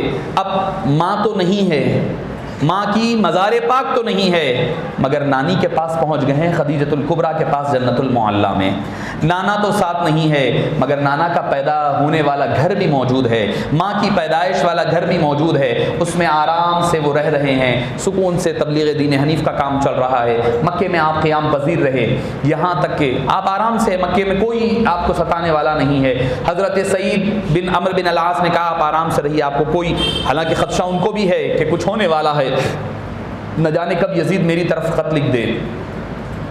حضرت حسین، امام حسین آرام سے ہے، 2-4 مہینے کا وقفہ گزر جاتا ہے، مگر ہوتے ہوتے جب شوال المعظم کا مہینہ آتا ہے، اب کوفہ سے خطوط آنا شروع ہوتے ہیں۔ کوفہ جو حضرت امام علی مرتضیٰ رضی اللہ عنہ وارضاہ کا دارالخلافہ تھا، جو کیپٹل تھا، اب وہاں کے لوگ آپ کو خط لکھنے لگے، اے امام حسین ہم یزید کو نہیں مانتے، ہم نے نعمان بن بشیر کی بیعت کو، جو بھی وہ خود بھی صحابی تھے، ہم ان کی بیعت توڑ دیے، چونکہ وہ یزید کی طرف سے اپوائنٹڈ گورنر تھے، حضرت امیر معاویہ کے دور میں تھے، وہ کنٹینیوڈ رہا وہ، تو ہم بیعت توڑ دیے ہیں، آپ آ کر ہم کو بچائیے، اگر آپ نہیں آئیں گے تو کل قیامت کے دن آپ کا ہم دامن پکڑیں گے، نبی پاک کو کہیں گے کہ ہم نے آپ کے نواسے کو خط لکھ کر کے بلایا تھا، مگر آپ کے نواسے نے آ کر کے ہمیں ہمارے دین کو نہیں بچایا، ہمیں ہماری شخصیات کو مجروح ہونے سے نہیں بچایا۔ معزز سامعین کرام، خطوط آنے لگے، ہر خط کا ایک ہی جواب ہوتا، ہر خط کا ایک ہی مضمون ہوتا۔ اب حضرت امام حسین رضی اللہ عنہ وارضاہ یہ خطوط آ رہے ہیں، ادھر صحابہ جو دوسرے حضرات ہیں وہ روک رہے ہیں، نہیں آپ نہیں جائیں گے وہاں پر، آپ کا جانا وہاں خطرے سے خالی نہیں ہے، کیونکہ کوفی لا یوفی کہا جاتا ہے، وہ وفا نہیں کرتے، وہ دھوکے باز ہوتے ہیں، آپ مت جائیے، آپ یہیں رہنا ہوگا، آپ نہیں مت جائیے۔ حضرت امام حسین کہتے ہیں کہ ان خطوط کا کیا کروں، ان خطوط کا جو اللہ کا اور اللہ کے حبیب کا واسطہ دے کر کے بھیجے جا رہے ہیں، ان کا کیا کروں۔ بہرحال ہوتے ہوتے جب دوسرے صحابہ حضرت عبداللہ بن عمر وغیرہ نے یہ آپ کو مشورہ دیا، آپ ایک کام یہ کریں، اپنے کسی ایک ساتھی کو بھیج کر کے وہاں کا ماحول دیکھ لیں، وہاں کے حالات کیسے ہیں دیکھ لے پہلے۔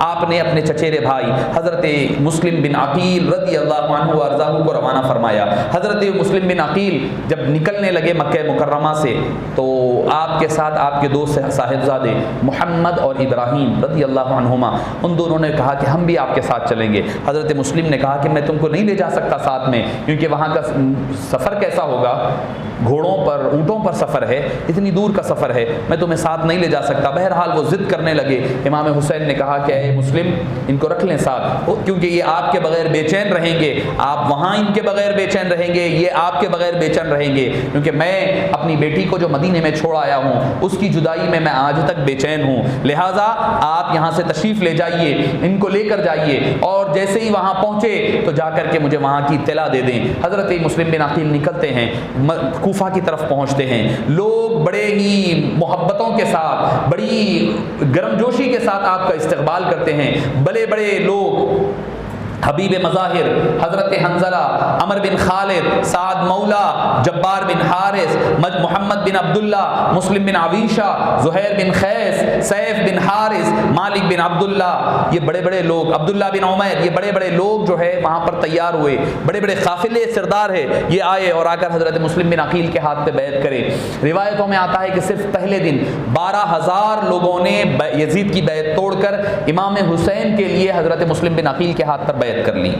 12,000 لوگ، ماحول ہر طرف آپ کے نعرے لگ رہے ہیں، یزید کے خلاف بات ہو رہی ہے، ساری چیزیں، میدان آپ نے دیکھا کہ سارے لوگ یزید کے خلاف ہے۔ آپ نے خط حضرت امام حسین اور نعمان بن بشیر خود صحابی ہے، ان کو پتا ہے امام حسین کا مقام کیا ہے، یزید کون ہے، مگر طاقت ہے اس وجہ سے خاموش، رخصت ہے، صحابی ہے. میں نے آپ کو جو مثال دی رخصت اور عزیمت کی، امام حضرت نعمان بن بشیر رخصت کو اختیار فرمائے ہوئے ہیں. آپ نے خط ادھر سے لکھ دیا کہ اے امام حسین آپ تشریف لا سکتے ہیں، یہاں کے حالات آپ کے حق میں ہیں اور لوگ آپ کا ساتھ دینے کے لیے تیار ہے.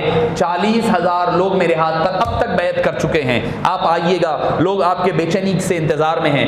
امام حسین کے پاس خط پہنچا، آپ نے اپنے اہل و عیال کو بتایا دیکھو یہ خط آیا ہے، مجھے کوفہ کی طرف جانا ہوگا. بہرحال انہوں نے چاہو ناچار آپ کو جانے کی اجازت دے دی، مگر فرمایا کم سے کم یہ تو کریں آپ اہل و عیال کو چھوڑ کر چلے جائیں، بچوں وغیرہ کو. آپ نے فرمایا کہ نہیں، ان کو ساتھ لے کر کے ہی جانا ہوگا. آپ لے کر جا رہے ہیں. آپ اندازہ لگائیے کہ امام حسین جنگ لڑنے کے لیے گئے تھے. جنگ لڑنے کے لیے کیا کوئی اپنے بچوں کو لے کر جاتا ہے، اپنے 6 ماہ کے علی اصغر کو لے کر جاتا ہے، یا علی اکبر جیسے نوجوان کو لے کر جاتا ہے، یا اپنے علی اوسط جیسے بیمار کو لے کر کے جاتے ہیں؟ کیا خواتین کو لے کر کے کون جنگ کے آج سے آج تک گیا ہے؟ آپ بھی دیکھتے ہیں بارڈر پر جا کر کے دیکھ لیں، یا پڑھتے بھی ہوں گے یا دیکھتے بھی ہوں گے، بارڈر پر صرف آدمی ہوتے ہیں، وہاں ان کی فیملی والے نہیں ہوتے، صرف فوج ہوتی ہے، کیونکہ ان کا مقابلہ دشمن سے ہوتا ہے، فوج کا کام لڑنا ہوتا ہے. معزز سامعین کرام، امام حسین رضی اللہ عنہ وارضاہ سے سفر کا آغاز ہوتا ہے. کب؟ 7 سن ہجری ہے، 7 ذی الحجہ ہے، 7 ذی الحجہ 60 سن ہجری ہے. معزز سامعین کرام قربان جائیے، ادھر مکہ مکرمہ میں حجاج احرام باندھ کر مینا کو جا رہے ہیں، یہ کفن باندھ کر کے کربلا کی طرف جا رہے ہیں، یہ حج کرنے جا رہے ہیں، اس حج کی روح کو بچانے حبیب پاک کا نواسہ کربلا کی طرف جا رہا ہے.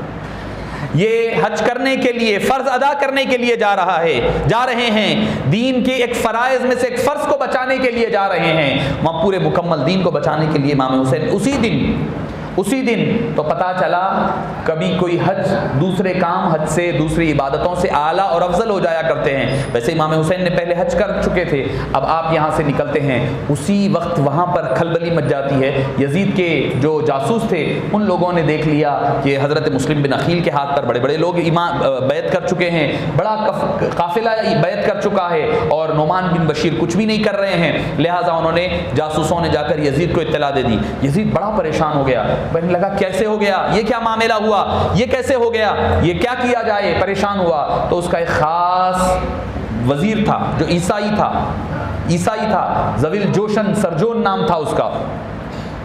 وہ اس کو بلا کر کہا کہ میں بڑا پریشان ہوں. بولے کیا بات کی، کس چیز نے تجھ کو پریشان کر رکھا ہے؟ وہ کہنے لگا کہ بھئی ایسا معاملہ ہوا ہے، حضرت مسلم بن عقیل کوفہ پہنچ چکے ہیں، لوگ بیعت کر چکے ہیں. تو بولے نعمان بن بشیر وہاں کی گورنر، وہی تو مسئلہ ہے، وہ کچھ نہیں کر. بولے پریشانی کی کوئی بات نہیں ہے، میں ہینڈل کر لوں گا، میں دیکھ لوں گا کیسا معاملہ داری کو کیسا نمٹانا ہے، مجھے پتا ہے، میں ہینڈل کر لوں گا. بولے کب کرو گے، کیسے کرو گے؟ کہا کہ میری نظر میں ایک شخص ہے. وہ کون؟ بولے ابن زیاد، جو بصرہ کا گورنر تھا اس وقت. ابن زیاد، اس کا پورا نام تھا عبید اللہ بن زیاد بن ابی ابن مرجانہ کے نام سے جانا جاتا تھا. وہ ایک حدیث پاک ہے، کوئی میں اپنی طرف سے نہیں. آپ صلی اللہ علیہ وسلم نے فرمایا اہل بیت سے صرف 3 لوگ دشمنی کر سکتے ہیں.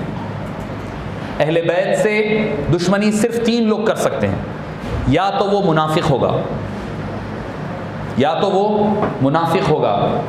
پھر وہ ولد الحرام ہوگا، یعنی باپ یا ماں غلط ہوگی، حرام زناکاری کے ذریعے سے پیدا ہوگا، یا تیسرا وہ ہوگا جو اپنی ماں کے حیض کے درمیان میں تعلقات کی وجہ سے پیدا ہو. یہ 3 میں سے کوئی ایک شخص ہوگا. چوتھا اہل بیت سے عداوت نہیں کر سکتا، حبیب پاک نے فرمایا. اور یہ حدیث پاک میں نے کیوں سنائی عبید اللہ ابن زیاد کے بارے میں بتانے.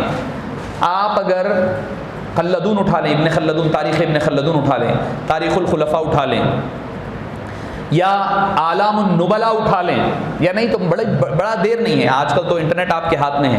آپ خالی عبید اللہ بن ابن زیاد مارو، یا پھر ابن زیاد ہی ٹائپ کر دو آپ اردو میں یا عربی میں، آپ کو آ جائے گا. عبید اللہ بن زیاد بن ابی نام آتا. عبید اللہ، اس کے باپ کا نام زیاد، وہ اپنے باپ کا بیٹا. ہر کوئی اپنے باپ کا ہی بیٹا ہوگا نا، اس کا باپ کا نام نہیں معلوم تھا، اسی لیے سیر کی کسی کتاب میں ابن زیاد کے والد کا نام نہیں ہے، بن ابی کہہ دیا جاتا ہے خالی، اس کے باپ کا بیٹا. عبید ابن زیاد کا بیٹا، ابن زیاد اپنے باپ کا بیٹا. آپ میں بڑی دور کی بات نہیں، آپ گھر جانے کے بعد آپ انٹرنیٹ پر چیک کر لیں، اردو یا عربی میں ٹائپ کر لیں، عربی میں ٹائپ کر لیں ابن زیاد ٹائپ کر لیں، اس کا جو شجرہ پورا ویکیپیڈیا پہ آپ کو مل جائے گا، وہ ایسے ہی ملے گا. مرجانہ ابن مرجانہ یعنی اپنی ماں کے بیٹے مرجانہ کے نام سے وہ جانا جاتا تھا. اس کے باپ کا کسی کو پتہ نہیں تھا کون ہے اس کا باپ، نامعلوم شخص تھا. یہی اس کو بھی پتا تھا، سرجون کو یہ پتا تھا کہ اہل بیت اطہار سے عداوت، بغض، خلاف، جنگ کوئی مومن نہیں کر سکتا، کوئی ایسا ہی ہوگا تو کر سکے گا. لہذا اس نے ابن زیاد کو چنا تھا. بولے ابن زیاد کو لیٹر لکھا فوری طور پر کہ ایک کام کرو، فوری تم بصرہ سے کوفہ، بصرہ میں کسی اپنے عامل کو بٹھاؤ اور کوفہ کے لیے پہنچو، کوفہ میں مسئلہ ہے. کوفہ میں جانے کے بعد نعمان بن بشیر کو ہٹا دو، ہٹانے کے بعد تم خود بن جاؤ اور مسلم بن عقیل کو گرفتار کر لو، ان کو یا تو قتل کر دو یا میرے پاس لے کر کے آؤ. یزید کی طرف سے گیا. ابن زیاد کو جیسے ہی پہنچا وہ بڑا خوش ہوا، ناچنے لگا، اپنی تعریفیں پڑھنے لگا، خوب خوش ہو گیا اور خوش ہو کر کے اب بٹنا ہے، مال ملنا ہے. اب مال کی لالچ میں، خواہش میں اب تیار ہو گیا. اپنے بھائی کو بصرہ میں بٹھایا، اب نکل پڑا کوفہ کے لیے. اب کوفہ میں انتظار کس کا ہو رہا ہے؟ حضرت امام حسین کا. حضرت امام حسین کا انتظار ہو رہا ہے کہ امام حسین رضی اللہ عنہ تشریف لانے والے ہیں. یہ ابن زیاد نے کیا کرا؟ سر پر کپڑا ڈال لیا، کالا عمامہ، چادر، امام حسین کے لباس کی طرح لباس پہن کر سر پر کپڑا ڈال کر کے تیز رفتار سواری لے کر کے کوفہ میں داخل ہونے لگا. اب لوگ سمجھنے لگے انتظار میں تھے امام حسین کے، لوگ کوفہ کے انتظار میں تھے امام حسین کے. اب یہ مکار لومڑی کی قسم کا ابن زیاد اپنا چہرہ، اپنا جال ڈھال امام حسین کا بنا کر کے داخل ہوا. لوگ سمجھنے لگے امام حسین آ گئے ہیں. وہ سارے کے سارے نکل کر کے یا حسین کے نعرے لگا رہے ہیں، امام حسین لبیک یا حسین کے نعرے لگ رہے ہیں. ہر طرف استقبال ہو رہا ہے. وہ سارا تماشا دیکھ رہا ہے، سر پر کپڑا ڈلا ہوا ہے، چھپتا ہوا سیدھا وہ محل میں اندر چلا گیا. بصرہ کے، کوفہ کے جانے کے بعد جب اپنا پردہ اٹھایا تو نعمان بن بشیر رضی اللہ عنہ حیران ہو گئے، مگر سمجھ گئے کہ یہ جب مکار آیا ہے تو کوئی مکاری کا ارادہ ہے. آپ نے پوچھا کہ اے ابن زیاد تمہارے اچانک آنے کی وجہ کیا ہے؟ اس نے کہا کہ چونکہ تمہارے کچھ نہ کرنے کی وجہ سے مجھے یہاں آنا پڑا، اور لیٹر دیا کہ آپ معزول ہو گئے ہیں، تم نے کیوں نہیں کیا مسلم بن عقیل کو گرفتار؟ انہوں نے کہا کہ تم مجھ سے یہ امید مت رکھو کہ میں نانا کی اس نبی کے نواسوں کو، ان کے اہل خانہ کو، ان کو کوئی تکلیف دے سکوں یا ان کو گرفتار، یہ مجھ سے نہیں ہو سکتا. اور فرمایا میں اللہ سے دعا کر رہا تھا اللہ تعالیٰ مجھے اس کام سے بچا لے. اللہ تعالیٰ نے تیری شکل میں مجھے میری دعا کو قبول فرمایا ہے اور مجھے یہاں سے معزول کر دیا گیا. نعمان بن بشیر ہٹ گئے. ابن زیاد جب سارا منظر دیکھ لیا، سامنے آ گیا، آ کر کہنے لگا میں یہاں کا گورنر ہوں، جو ہوگا اب میں کروں گا. اور وارننگ دے دیا کہ جو کوئی مسلم بن عقیل کے ساتھ رہے گا اس کا قتل کر دیا جائے گا، اس کا خاتمہ کر دیا جائے گا. اور جو بک سکتے تھے ان کو خرید لیا گیا، جو ڈرا سکتے تھے ڈرا دیا گیا، سب کو خاموش کر دیا گیا. سب خاموش ہو گئے. دوسرا دن ہوا تو اس نے اعلان کر دیا کہ حضرت مسلم بن عقیل رضی اللہ عنہ وارضاہ کو گرفتار کر کر کے لایا جائے. اور اس وقت حضرت مسلم بن عقیل گئے اس کے دربار میں، گئے، جا کر کے بات چیت ہوئی. اس نے کہا کہ بیعت کرو. آپ نے بیعت نہیں کی. یزید کے ہاتھ کے لیے ابن زیاد سے بیعت کرو. آپ نے فرمایا کہ میں نہیں کر سکتا. میری بیعت دراصل امام حسین کی بیعت ہوگی. امام حسین کی بیعت سارے مسلمانوں کی بیعت ہوگی، میں نہیں کر سکتا. لہذا حضرت مسلم بن عقیل واپس آ گئے. اتنے میں کوفہ میں نماز کا وقت کا آغاز ہو گیا. نماز کے لیے آپ ٹھہر گئے. جب نماز آپ نے امامت فرمائی، سنت و نوافل کے بعد پلٹ کر کے دیکھے تو جو 40,000 لوگ آپ کے ساتھ تھے، جب پلٹ کر کے دیکھے تو پوری مسجد کوفہ خالی ہو گئی. صرف ایک تنہا حضرت ہانی کونے میں مسجد میں بیٹھے ہوئے. کوفی لا یوفی کہ کوفی کبھی وفا کرنے والے نہیں ہوتے. سارے کے سارے ڈر، ابن زیاد کے ڈر پر یا لالچ کی وجہ سے سارے کے سارے نکل کر کے چلے گئے. امام مسلم بن عقیل پریشان، یہ کیا معاملہ ہو گیا؟ جو 40,000 مرنے مٹنے کی بات کر رہے تھے، پلٹ کر دیکھے تو سارے کا سارا منظر خالی ہے. اور حضرت ہانی سے جا کے پوچھا لوگ کہاں گئے؟ بولے اے امام مسلم، آپ ان پر بھروسہ کر رہے ہیں جو حضرت امام علی کے نہیں ہوئے، امام حسن کے نہیں ہوئے، وہ آپ کے یا امام حسین کے کیا ہو سکتے ہیں؟ اب حضرت مسلم کو تکلیف کیا ہونے لگی کہ امام حسین آ رہے ہیں، ان کو کیسا روکا جائے. اس پریشانی میں ہے. آپ نے خط لکھ کر کے بھیجنے کی کوئی سلسبیل نہیں بن رہی ہے، کوئی آدمی نہیں مل رہا ہے. حضرت ہانی جو صحابی رسول تھے، وہ حضرت مسلم بن عقیل کو گھر لے گئے، گھر میں رکھا، اور مسلم بن عقیل کے جو دونوں بیٹے تھے ابراہیم اور محمد وہ قاضی شریح کے پاس تھے، انہوں نے حضرت قاضی شریح کے پاس بھیج دیا تھا، چونکہ وہ قاضی جج تھے حضرت علی کے دور میں، قاضی شریح حضرت علی مرتضیٰ رضی اللہ عنہ کے دور میں جج تھے، جنہوں نے جو ایک فیصلہ ہوا تھا یہودی کا حضرت علی کا، تو فیصلہ حضرت علی کے خلاف دیا تھا، وہ قاضی شریح رضی اللہ عنہ تھے۔ تو حضرت قاضی شریح کے پاس ابراہیم اور محمد ہے، اور حضرت امام مسلم حضرت ہانی کے گھر پر ہے۔ حضرت ہانی کو مسلم نے بلایا، ابن زیاد نے بلایا، ڈرایا، دھمکایا، تھپڑے ماری، انہوں نے کہا کہ میں کچھ بھی ہو جائے تو میری اگر جان بھی لے لے گا تو میں مسلم بن عقیل کو حوالے نہیں کروں گا۔ پھر امام حضرت مسلم بن عقیل رضی اللہ عنہ ارضاہ کے حضرت ہانی کے گھر پر حملہ کر کے محاصرہ کر لیا گیا، اور کہا گیا حضرت ہانی رضی اللہ عنہ ارضاہ کو اتنا مارا، اتنا پیٹا گیا، یہاں تک کہ آپ کے جسم کے ٹکڑے کر کے زمین پر پھینک دیے گئے۔ جب آپ نے یہ معاملہ دیکھا، جب ظلم و ستم بڑھا، تو حضرت مسلم بن عقیل خود اپنے آپ کو سرنڈر کیے، اور ان کی فوج آ کر کے لڑائی ہوئی۔ اس کے بعد آپ کو مگر ایک ہی تکلیف ہوتی تھی، کیا؟ میرے دونوں بچے ہیں جو اس یتیمی کے مقام پر، اس مقام پر غربت میں کوئی نہیں ہے، نہ ماں ہے نہ باپ بھی اب دنیا سے گزر جائے گا، کوئی جان اور پہچان والا نہیں ہے، تنہا بچے ہیں، وہ کس کے حوالے کروں؟ آپ جو ملتے اس سے کہتے کہ بھائی میرے بچوں کی حفاظت کرنا، میرے بھائی بچوں کو کسی طرح اس کوفہ سے باہر بھیج دینا۔ آپ کو گرفتار کر کے لے جایا گیا، امام مسلم بن عقیل کو آپ کو مجبور کیا گیا کہ آپ بیعت کریں، آپ نے انکار کرتے رہے، یہاں تک کہ بحث و مباحثہ ابن زیاد سے ہوا۔ اس کے بعد آپ کو قتل کر دیا گیا، آپ کو محل کے اوپر سے لے جا کر کے پھینکا گیا، تاکہ لوگوں کو نصیحت اور عبرت بن جائے کہ جب امام حسین آئے تو کوئی ان کا ساتھ دینے نہ پائے۔ اور یزید کو خط لکھ دیا گیا، ایک روایت میں یہ ہے کہ آپ کے سر مبارک کو بھی علیحدہ کر یزید کن بھیجا گیا، دمشق میں، شام میں، کوفہ میں ہوا یہ معاملہ، دمشق میں بھیجا گیا، اور کا اعلان کر دیا گیا یزید کی طرف سے کہ ان کے بچوں کو گرفتار کر کے لایا جائے۔ قاضی شریح کے پاس بچے ہیں، قاضی شریح رحمہ اللہ وہ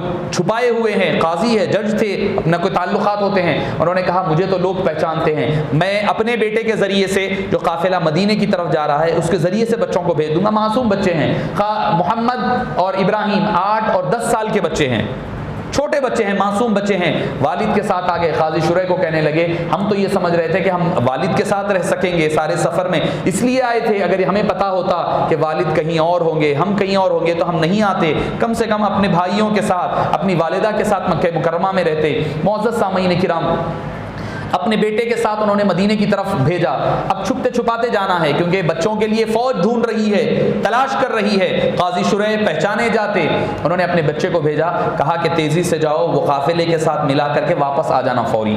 یہ گئے، جا کر کے کہا وہ قافلہ جا رہا ہے، جاؤ بچوں، بات ہو گئی ہے وہاں پر، اور اپنی انگوٹھی دی تھی، وہاں ایک علاقہ ہے وہاں جائیں، وہاں میرے بھائی ہوں گے، ان کو یہ انگوٹھی دے دینا، وہ سمجھ جائیں گے اور تمہاری مدد کریں گے۔ مگر بچے چھوٹے ہیں، 8 سال 10 سال، قاضی شریح کا بیٹا برائی سے نہیں، مگر ان کو بھی تو بچ کر واپس بھاگنا ہے، کوئی دیکھ لے گا اگر یزید کی فوج تو ان کے جان کے لالے پڑ جائیں گے۔ ان چھوٹے ننھے بچوں کو ریگستان رات کے اندھیرے میں چھوڑا کہ بھئی یہ وہ مقام ہے، چلے جاؤ، قربان جائیے آل نبی کے گھر والوں پر۔ سارے بچے تو اپنے ماؤں کے پہلوؤں میں سو رہے ہوں گے، اپنے باپ کی پشتوں میں سو رہے ہوں گے، آرام کے ساتھ رضائی اوڑے ہوئے بستروں میں سو رہے ہیں، مگر مصطفیٰ جان رحمت کی آل ہے جو تپتے ہوئے ریگستان میں دوڑے جا رہی ہے۔ 8 سال 10 سال کے بچے ہیں، قافلے کے پیچھے بھاگ رہے ہیں، قافلہ تیزی سے نکل جاتا ہے، بچے ایک دوسرے کو پکڑ کے رونے لگتے ہیں کہ ہم جائیں تو کہاں جائیں، بھاگتے بھاگتے پھرتے پھرتے آتے ہیں، پلٹ کر صبح ہوتی ہے تو وہ کوفہ کے شہر کے پاس پھر وہیں پائے جاتے ہیں۔ رات بھر پھرتے رہے، صبح ہوئی تو اسی کوفہ کے شہر کے پاس ہیں۔ وہیں کوفہ کے شہر میں آ کر کے حضرت امام محمد اور امام ابراہیم دونوں کے دونوں وہیں پہنچ جاتے ہیں۔ پھر اس کے بعد گرفتار کر کے لایا جاتا ہے، فوج گرفتار کرتی ہے، لا کر کے آپ کو جیل میں ڈال دیتے ہیں۔ جو جیل کے جیلر ہے مشکور، حضرت مشکور ہے، وہ بھی اہل بیت اطہار سے بے پناہ محبت کرنے والے، چاہنے والے، انہوں نے بچوں کو کھلایا۔ اب کہاں کھا سکتے ہیں، بچوں کو پتہ چل گیا ہے والد دنیا سے پردہ فرما چکے ہیں، کوئی یار و مددگار نہیں ہے، جائے تو کہاں جائے، کھلا رہے ہیں، بچہ کھانے جانے کے لیے تیار نہیں ہیں۔ قاضی مشکور نے کہا، جیلر مشکور نے کہا کہ بچوں ایک کام کرنا، میں تمہاری مدد کروں گا، رات کے اندھیرے حصے میں تمہیں چھوڑ دوں گا، تم نکل کر کے بھاگ جانا، یہاں سے تو نکل کر کے چلے جاؤ۔ وہ جیل سے ان کو فرار کرا دیے رات کے حصے میں۔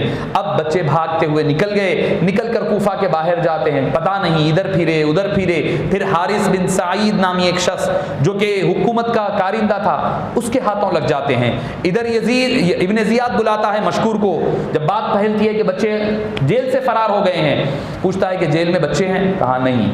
فرار ہو گئے؟ ہاں۔ کون کیا؟ انہوں نے کہا میں نے کیا۔ کیوں کیا؟ نبی کی محبت میں کیا، نبی کی آل کی محبت میں کیا۔ بولے تجھے پتا ہے کہ تو کس سے بات کر رہا ہے؟ میں تیرے ٹکڑے کر دوں گا۔ انہوں نے کہا کہ تو مجھے میرے ٹکڑے کر لے، مجھے منظور ہے، مگر مجھے مصطفیٰ جان رحمت کی شفاعت پانی ہے، ان کی آل کی محبت میں زندہ رہنا ہے، مجھے وہ منظور ہے۔ لہٰذا آپ کو بہت مارا اور پیٹا گیا، یہاں تک کہ ابن قیس نامی ایک شخص جو حکومت کے بڑے افسران میں سے تھا، اس نے آ کر کے حضرت مشکور کو چھڑا کر کے لے کر کے تو گئے، مگر گھر جانے کے بعد زخموں سے تاب نہ لا کر کے آپ دنیا سے پردہ فرما چکے۔ اب امام محمد اور ابراہیم کا معاملہ یہ ہوا کہ جو حارث تھا اس نے بچوں کو گرفتار کیا، وہ بھی تو حکومت کا کارندہ تھا، پولیس میں سے تھا۔ اس نے جب بچوں کو پکڑا، لے کر کے دونوں کو شہید کر دیا اور ان کی لاشوں کو فرات کے حوالے کر دیا، کر کے ان کے سر لے کر کے ابن زیاد کے دربار میں لے گیا۔ پوچھا کہ یہ کیا ہے، کون ہے؟ یہ بچوں کے سر لایا ہوں۔ کون بچے ہیں؟ کہا کہ یہ محمد ہے، یہ ابراہیم ہے، امام مسلم کے بچے ہیں جن کے سروں کو لے کر کے آیا ہوں۔ اس نے کہا کہ تجھے کس نے کہا تھا کہ ان بچوں کو قتل کرے؟ مجھے تو ان کو زندہ یزید کے دربار میں بھیجنا تھا، تو نے ان کو قتل کیا، لہذا تجھے بھی وہی سزا دی جاتی ہے۔ ابن زیاد نے حارث کو قتل کروا دیا۔ معزز سامعین کرام، جتنے کل ہوگی گفتگو، جتنے قاتلین حسین اور خانوادہ اہل بیت تھے، ان کا انجام دنیا میں بھی برا ہوا، آخرت میں بھی برا ہوا۔ یعنی دنیا کی لالچ میں، کچھ پیسے روپیے کی لالچ نے ان کو اتنا اندھا کر دیا تھا کہ اہل بیت اطہار کے گھرانے والوں کو بھی انہوں نے نہیں دیکھا، ان چہروں کو جن پر قرآن اتر رہا ہے، جن پر احادیثیں اتر رہی ہے۔ تو معزز سامعین کرام، امام حسین اب کربلا کی طرف بڑھ رہے ہیں، ادھر مسلم بن عقیل اور ان کے دونوں شہزادوں کی شہادت ہو جاتی ہے۔ انشاءاللہ العزیز کل کی ہماری گفتگو کا آغاز یہاں سے ہوگا۔ اللہ پاک سے دعا ہے کہ باری تعالیٰ حضرت امام مسلم بن عقیل رضی اللہ عنہ اور حضرت محمد اور حضرت ابراہیم کے صدقے و طفیل ہمارے گناہوں کو، خطاؤں کو درگزر فرما۔ اے باری تعالیٰ ہمارے اٹھنے بیٹھنے کہنے سننے کو قبول فرما۔ اے باری تعالیٰ ہماری باری تعالیٰ اہل بیت اطہار سے محبتوں کو پختہ اور دائم اور قائم فرما، ان کی محبت میں زندہ رہنے اور مرنے کی توفیق نصیب فرما۔ وصلی اللہ تعالی وسلم علی سیدنا محمد وآلہ وصحبہ اجمعین والحمد للہ۔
مصطفیٰ جان